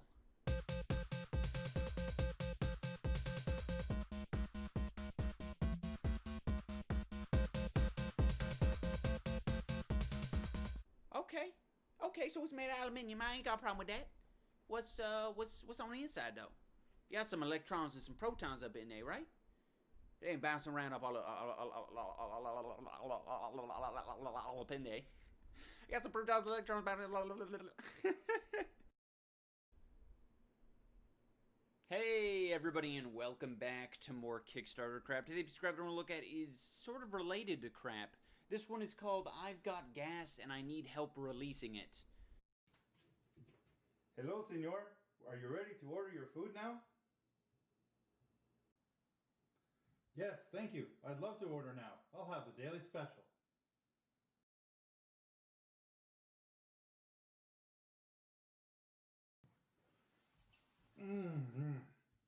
That was really good. But uh-oh, that's not sitting so well. The bathroom's occupado! No!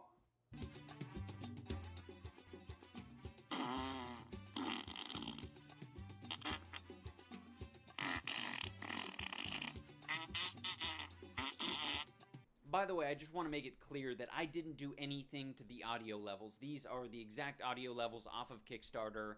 The farts are the loudest thing you'll ever hear, and it's got some terrible-ass mariachi music playing in the background. That's all him.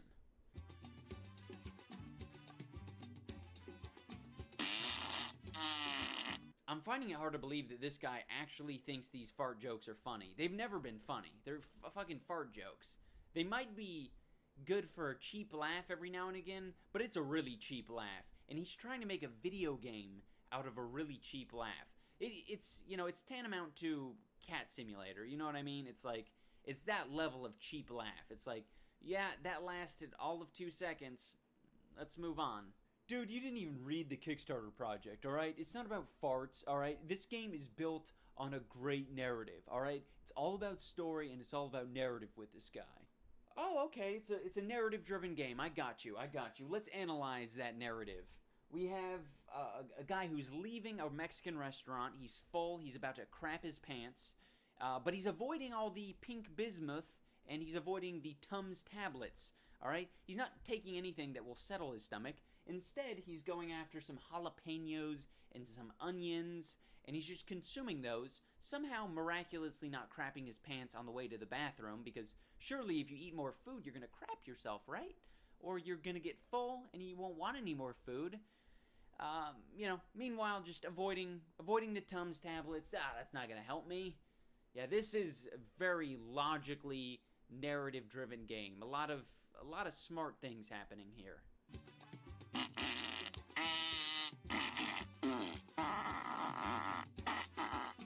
God and all shits. I don't know why he feels the need to make it about farts and consuming food. Make it about anything else. Make it about fucking pixies going around consuming glorp tops and wiggly poos. You know?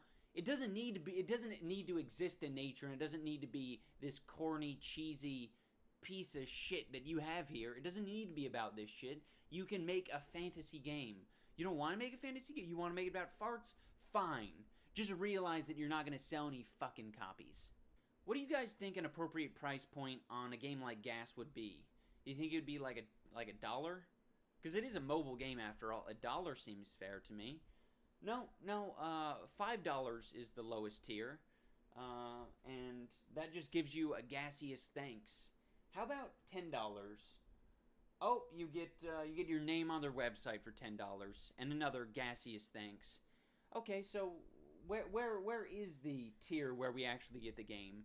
We get the game at the $25 tier. He's trying to sell this literal piece of shit game for $25. Holy.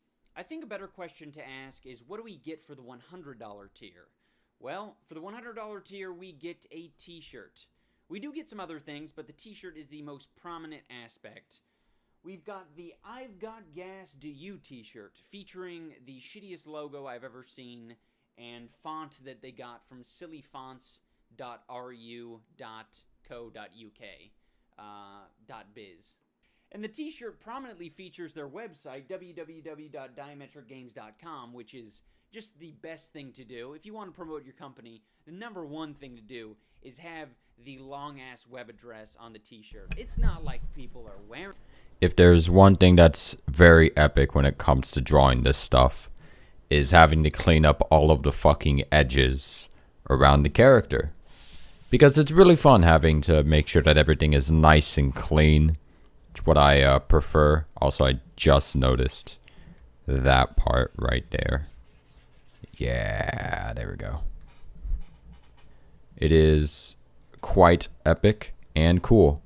In terms of the bubble shading, I'm really happy with how that turned out for the most part. I just realized I need to add a little bit of extra shading over there.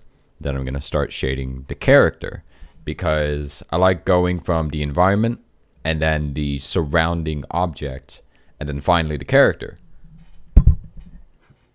So that in that instance, I could have a more accurate, realistic portrayal of light bounce, which is what I find to be more important nowadays. My shading used to be a lot more monotone. I'd simply just use one color, rarely two, if ever, and then I wouldn't consider how the light would actually react with each other. So that's what I call a fucking epic win right there. Alright, I'm gonna stop talking again. It or anything. When is the last time you guys searched up a full web address that you saw on somebody's t-shirt?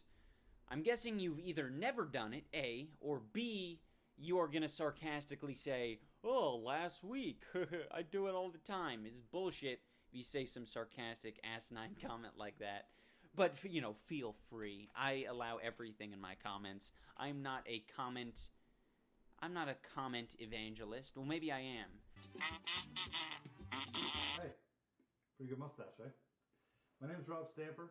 I'm the president, CEO, and creative director for Diametric Games.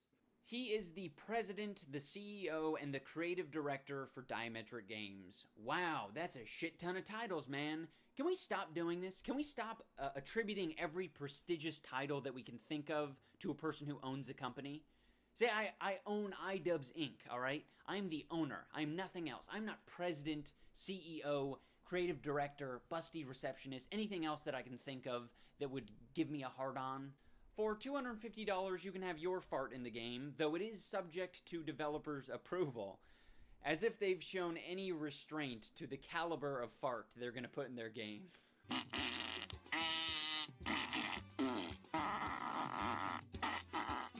Let's take a moment to analyze these beautiful visuals, shall we? We have goofy white guy clip art, which just looks lovely. And then when he farts, he crunches up, and then you got that classic green plume of noxious gas that you see in all the cartoons. It's just knee-slappingly funny. And then you have the great background assets like a restaurant that says El Taco. That'll pretty much do it for this project, guys. There's really no redeeming qualities to it. The mechanics might be kind of unique and interesting for a mobile game, though they packaged it in the worst possible way as a farting game. The logo is unappealing. Everything about it is unappealing. No one wants to play a game where you have 50 different fart samples cranked up to 50 decibels. Not interested in listening to that shit.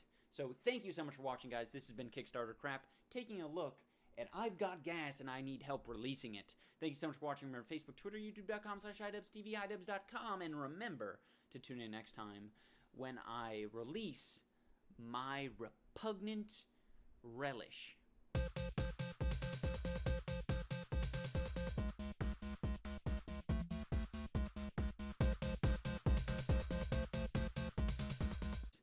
My repugnant relish.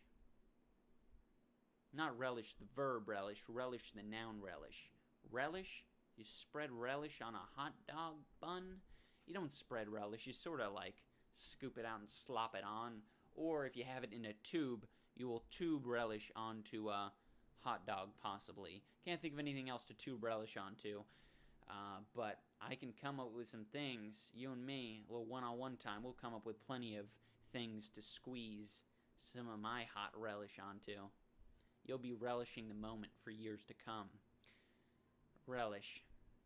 Nothing to do but embellish the Fellowship of the Ring. Hello, everybody, and welcome back to more Kickstarter crap. Okay, let me start off by addressing the elephant in the room. The elephant in the room is obviously the shit that's on my face. Now, before you go saying, hey, iDubbbz, you're a gay retard, just hold the phone. I know, I look like a gay retard, alright? I'm fine with that, alright? I've been wearing these things for the past 5 days because I contracted a terrible case of pink eye from Comic-Con.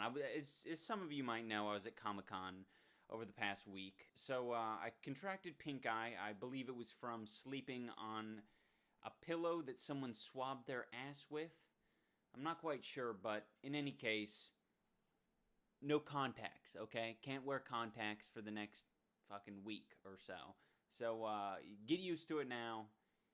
You might see more videos of me wearing these lovely spectacles. Today we're going to take a look at two different Kickstarter projects that both have to do with PewDiePie. Love him or hate him, a lot of people love him, and a lot of people are willing to make Kickstarter projects about him. The first one is aptly titled PewDiePie Game. I want to make a game where you play as PewDiePie. And it has a low resolution image of PewDiePie doing a bro fist. Now, you know, we expected this. What would you have guessed? You would have said, oh, fucking hell. Like, if a fan of PewDiePie is going to make anything, it's going to be a low resolution of him saying, I want to make a PewDiePie game. And if you continue to read, it says, I want to make the fans of PewDiePie proud and do the bro army proud. So as a bonus for anyone that donates over 100, they will get a chance to test the game before anyone sees it. So Felix, if you see this man, I hope I make a game you're proud to have your name on. Okay, so, you know, it's the exact verbiage you would come to expect, right? Now, this guy, he might not have that accent, but since Felix is a foreigner, I like to razz him a little bit. As you guys know from watching plenty of my Kickstarter projects, the risks and challenges section is always full of dog shit. That is usually when people just fall apart because they have no idea what to put. That is like the curveball of all curveballs. It's like, oh shit, they want me to, like, denigrate my project? I don't want to do that. So what can I possibly say? I'm only here to take money, so I gotta make it sound good, right? And sure enough, this one stays really tight to the formula. There is no risk unless I don't raise enough money. No risk, you say. Okay. You're making a PewDiePie game. No risk whatsoever. He might be onto something, right? PewDiePie game, no risk? Bah, fuck it. Give him... How much money does he need anyway? Oh, 20,000. Well, at least he's on point with his money. I mean, it's going to cost a lot more, but that's like... Yeah. It's in the ballpark, you know? Now we're going to take a look at the reward tiers. The first reward tier is $5. And it says, you get to say, I helped make this game. Nope, you don't get an email, you don't get a letter, you don't get a postcard. For $5, you get to say something. Freedom of speech. It should just be the freedom of speech tier, where you could just say whatever shit you want. You get to say anything to anybody you want to for $5 measly. What if I want something for $10? What can you offer me then? Oh, well, this buys everything I need to get this off the ground. This buys... What does that mean? What in all shits does that even mean? So your funding goal shouldn't be $20,000, it should be $10, right? That's what you're saying? Your funding goal should be $10. This is everything I need to get this off the ground. Okay, so... Let's say it's all a typo. Let's move on to the next tier. $20. This will be the bulk of the contributions to buy software artists, programmers, ECT. I don't know what ECT means, but I'm going to assume that that's a mistype. All right, so he's getting software artists. All right, great. Love software artists, programmers. Oh, yeah, that's all. Because there's no commas there. It's software artists, programmers. So... We're looking at programmers who know how to program artificial intelligence that paint pictures. That's essentially what that string of words means. The $50 tier says a 20 mins Skype call to talk about the game and have some of your input into the creation of the game. I'm certain that's going to take place. I'm certain for $50 you're going to get... I mean, this is... I'm going to be honest, this is appropriately priced because a lot of other people who want to make YouTube channels, you know what they do. They say, $500 and you get a Skype call with me. I don't think PewDiePie would even say, $500 you get a Skype call with me. I don't think he is that much of a fuckwad. For the $100 tier, it says you will get a digital video on the process of everything it took to make the video. You will get a video on everything it took to make the video? What does that mean? Is that videoception? You're making a game, not a video. It says at the fucking top, it says PewDiePie game. It doesn't say video. What is this guy? Is he on crack? This guy needs to put down the crack pipe or the fucking binky, whatever it is. He's either high on crack or he's too small to even know how to use a keyboard. The $500 tier says you get an early copy of the game plus everything before the lower levels. All right, so clearly it's a $500 game. We know that thus far. Pay $500 and you get a PewDiePie game. I don't know if that's fairly priced. It's hard for me to say. I think $500 might be a little steep for a game. Moving on to the next PewDiePie project, we have one called To Become Like PewDiePie on YouTube. Well, isn't that everyone's dream? To become like PewDiePie. Okay, hopefully this is where all those ballet lessons are gonna pay off for me. Oh, this is intense! Get out of the way, creeper! It's being all grabby. No! Oh my god. Oh! This is intense! Get out of the way, creeper! So, this is the top-notch commentary you'd expect from someone who's trying to emulate PewDiePie, right? You know, it's fucking exactly like PewDiePie, right? Now let's listen to the extremely ungenuine scream. Let's check out the library. Ouch! Oh my god. You son of a bitch. Woo! Just like PewDiePie. Sick. Love it, man. Fucking love it. And of course, the risks and challenges are as feeble as the previous one. I know most of the guys will not fund this project because this is not a project. But to me, this is life. Please help me do it. That's not a risk nor a challenge. That's just you fucking complaining about how people aren't going to fund you because you know it's not a project. You say, I know this isn't a project, but please go easy on me. Please don't feature me on Kickstarter crap. Please don't. Obviously, if you're trying to make it big like PewDiePie, you need to start off big. And that's exactly what this project has done because it has two reward tiers. One for $100 and another for $200. So if you have any desire to back this project, you better have a fat fucking wallet because the smallest amount you're able to fund it for is $100. That is the minimum tier. No, it says, so even if you donate $1, that can be helpful. Well, bullshit, I can't do that because your lowest tier is $100, you piece of shit.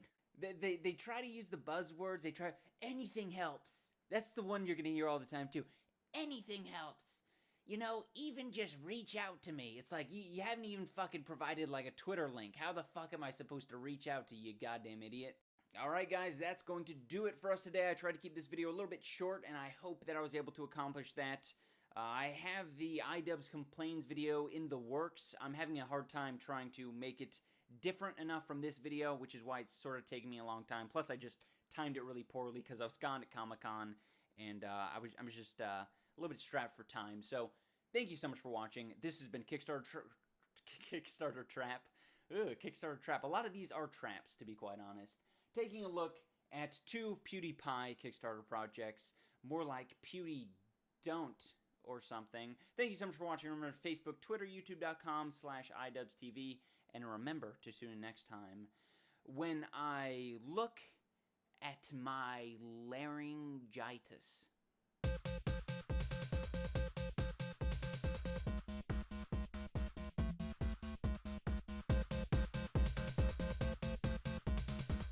When I look at my laryngitis.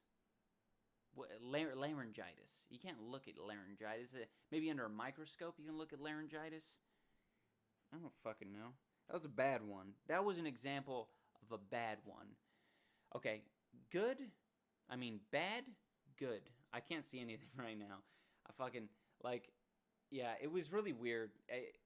Like, pink eye was apparently the medical definition that or medical term they were able to give me. That's actually the layman term. It was called fucking fibromyalgia of the eye. It had some fucking scientific word that I don't remember at all. I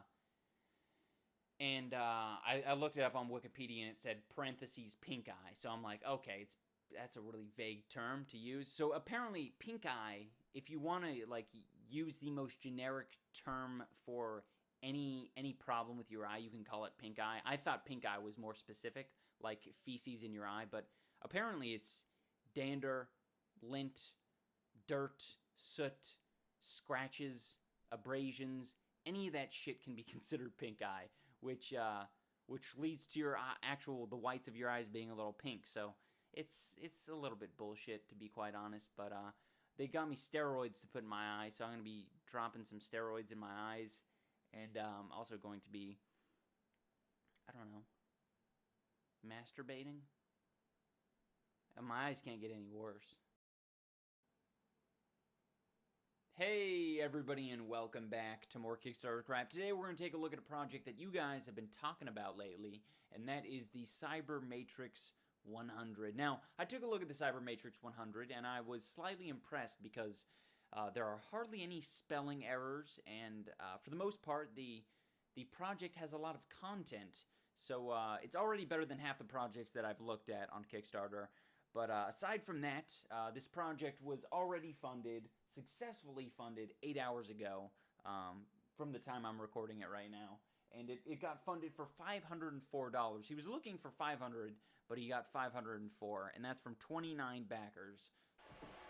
Kickstarter, I'm letting you know that I'm getting ready to put my project up on the Cyber Matrix 100 transaction unit 1.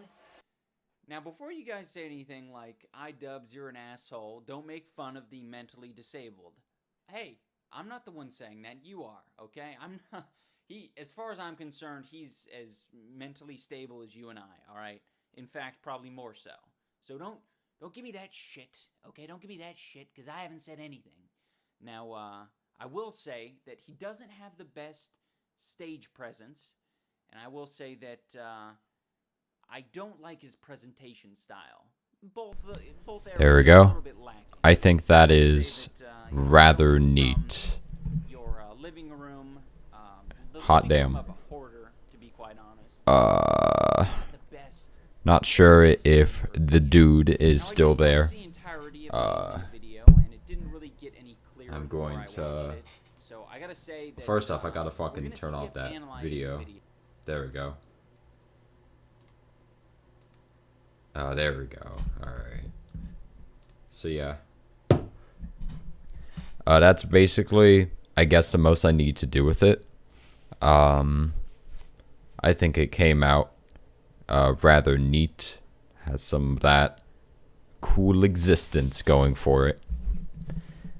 I'm just gonna move that over there. Fucking go over to that. Let me just export this real quick and send that over to the dude so that he can have a cleaner gander at it. There it is.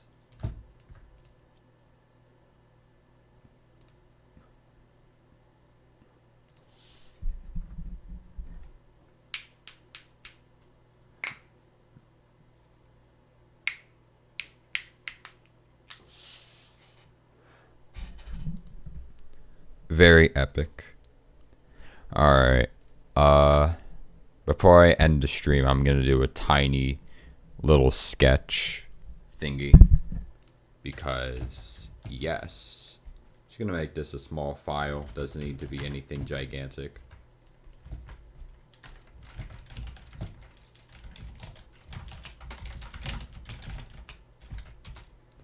Oh, whoops, I misspelled existence. Ah, who fucking cares?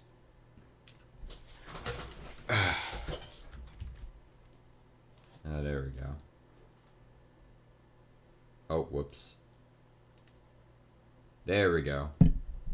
Cool and epic.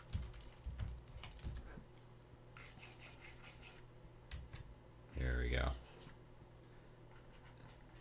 You know, it's like, it's more recent that I've finally started to aim for pictures like what I just made a moment ago. Because I've been trying to figure out why the fuck did a lot of my pictures look so fucking weird. Or just, I just didn't like how they looked visually. And then it was more recent with the picture, like my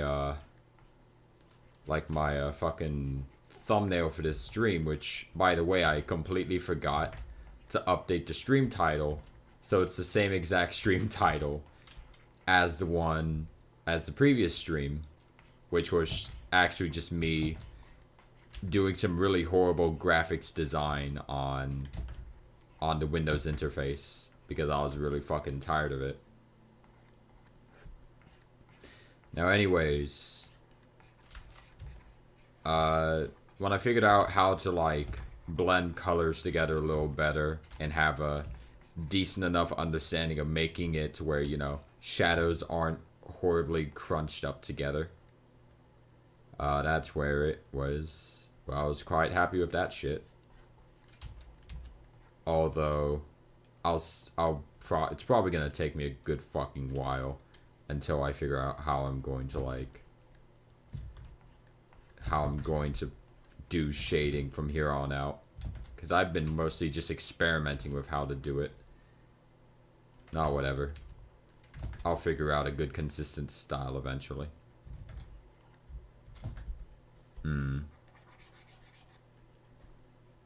You know what? I don't need to be putting too much into this one. I just want to make it a nice little sketch.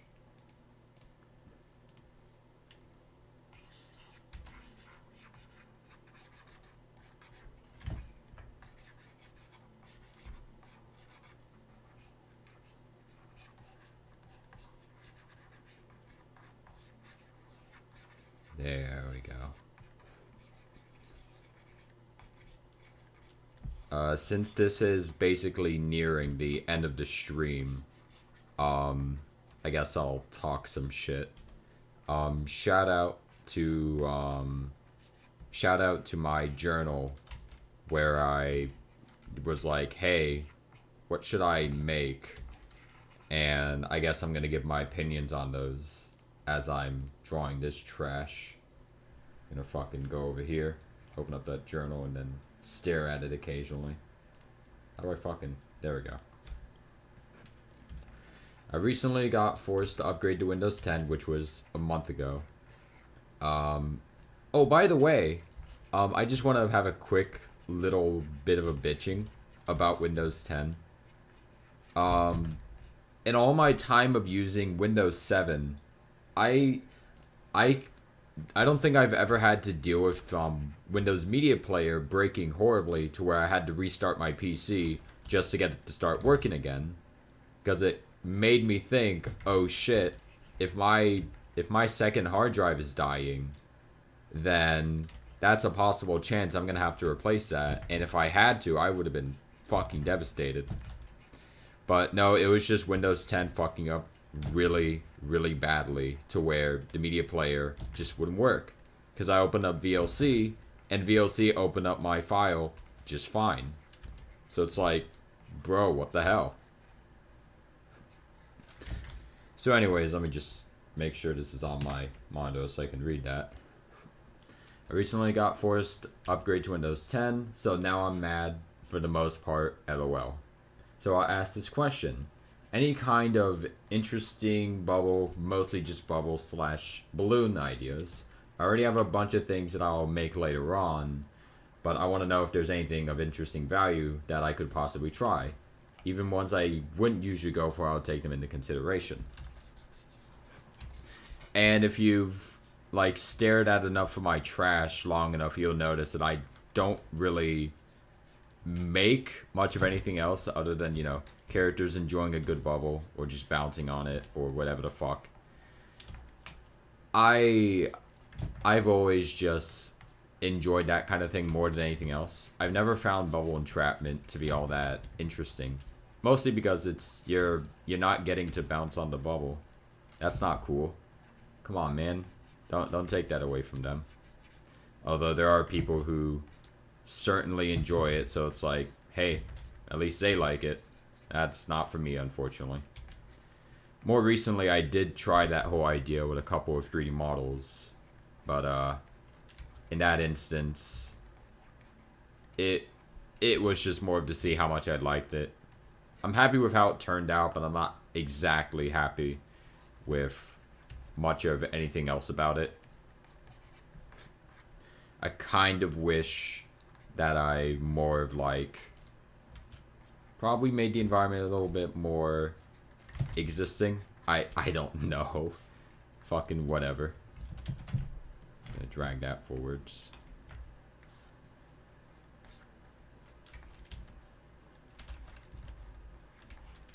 There we go. Move that over there. You know, here we'll just give him some good, simple eyes this time around.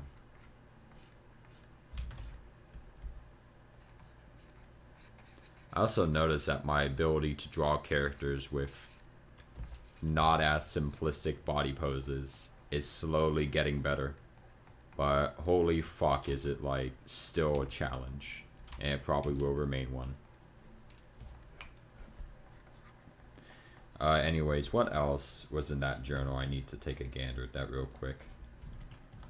There we go. Someone, actually the very first response in it was from Tuft, which was, as weird as it sounds, have you considered making one of the bubbles look like an eye?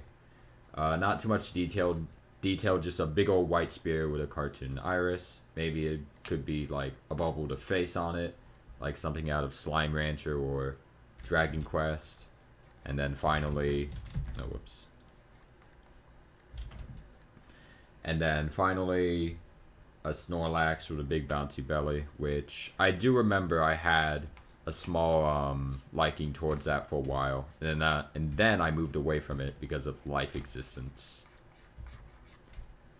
And then someone was like, make bubbles into like Jello or someone's belly, just like the above thing. Oh fuck, I just realized how to, you know what? There we go. It just bends. Oh, that looks weird. Fuck it. There we go, why not? Alright.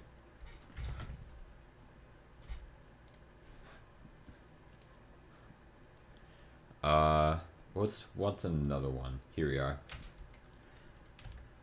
Coast Rider was one that gave the previous thing about Jello and all that. The next one's from Delphi. I'm more of a balloon person myself, but what about trying to put a bubble in a suitcase or something? And when I first read it, I found that to be a considerably interesting idea. But, well, looking back at it, while it certainly gave me these building blocks of, like, starting to get an okay idea on creating, you know, more decent lighting ideas and all that bullshit, I wasn't too huge on actually making it, because it's someone bouncing on the bubble, but they're not directly on it, they're between something, and that actually bugged me a little bit.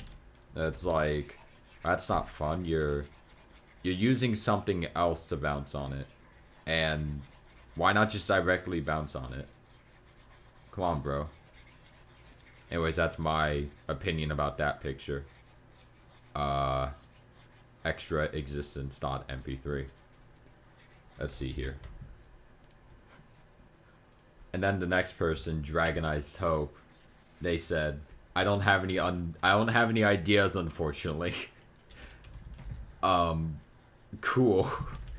If you didn't have any ideas, you didn't really need to say anything, but that's some cool existence to share. Let me just, yeah, you know, I'm just gonna do it like that. There we go.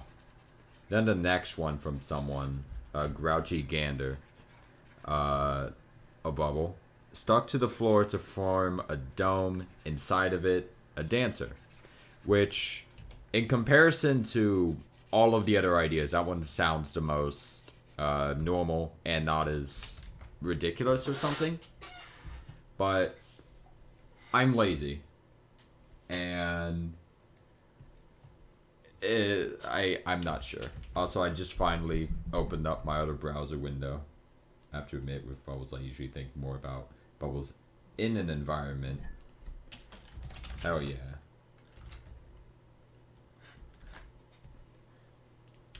Also, I was actually considering the big white spear with the cartoon iris idea.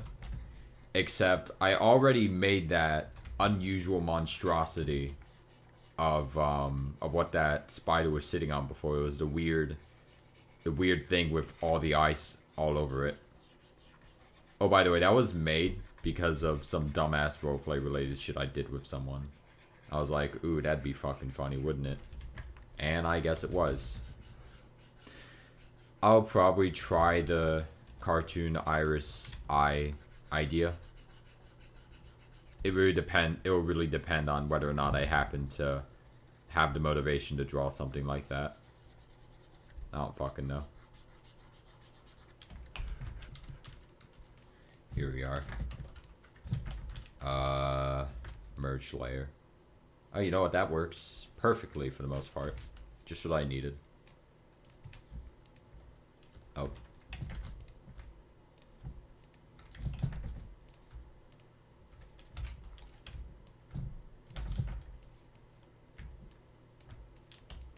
This is how I cheat with the lines to make them more correctly lined up and all that.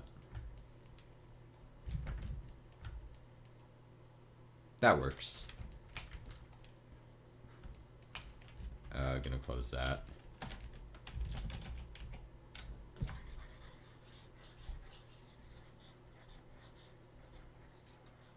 There we go. And finally, for no reason, we're gonna just put some good old Google Translate shit in here. Oh, there you up here that. No, I don't want the comma.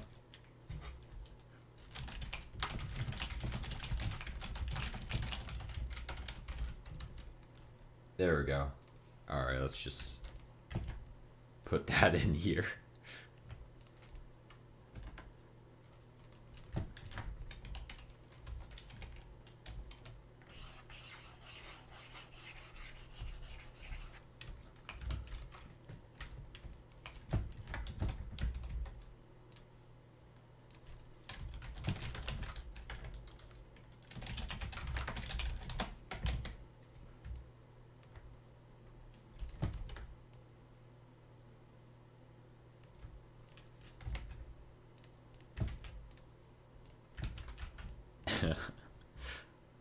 There we go. Alright, that's as much as needed.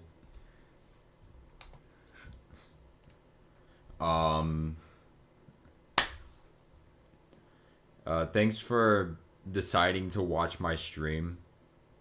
Yeah, I don't really have much of anything else to say. I'm gonna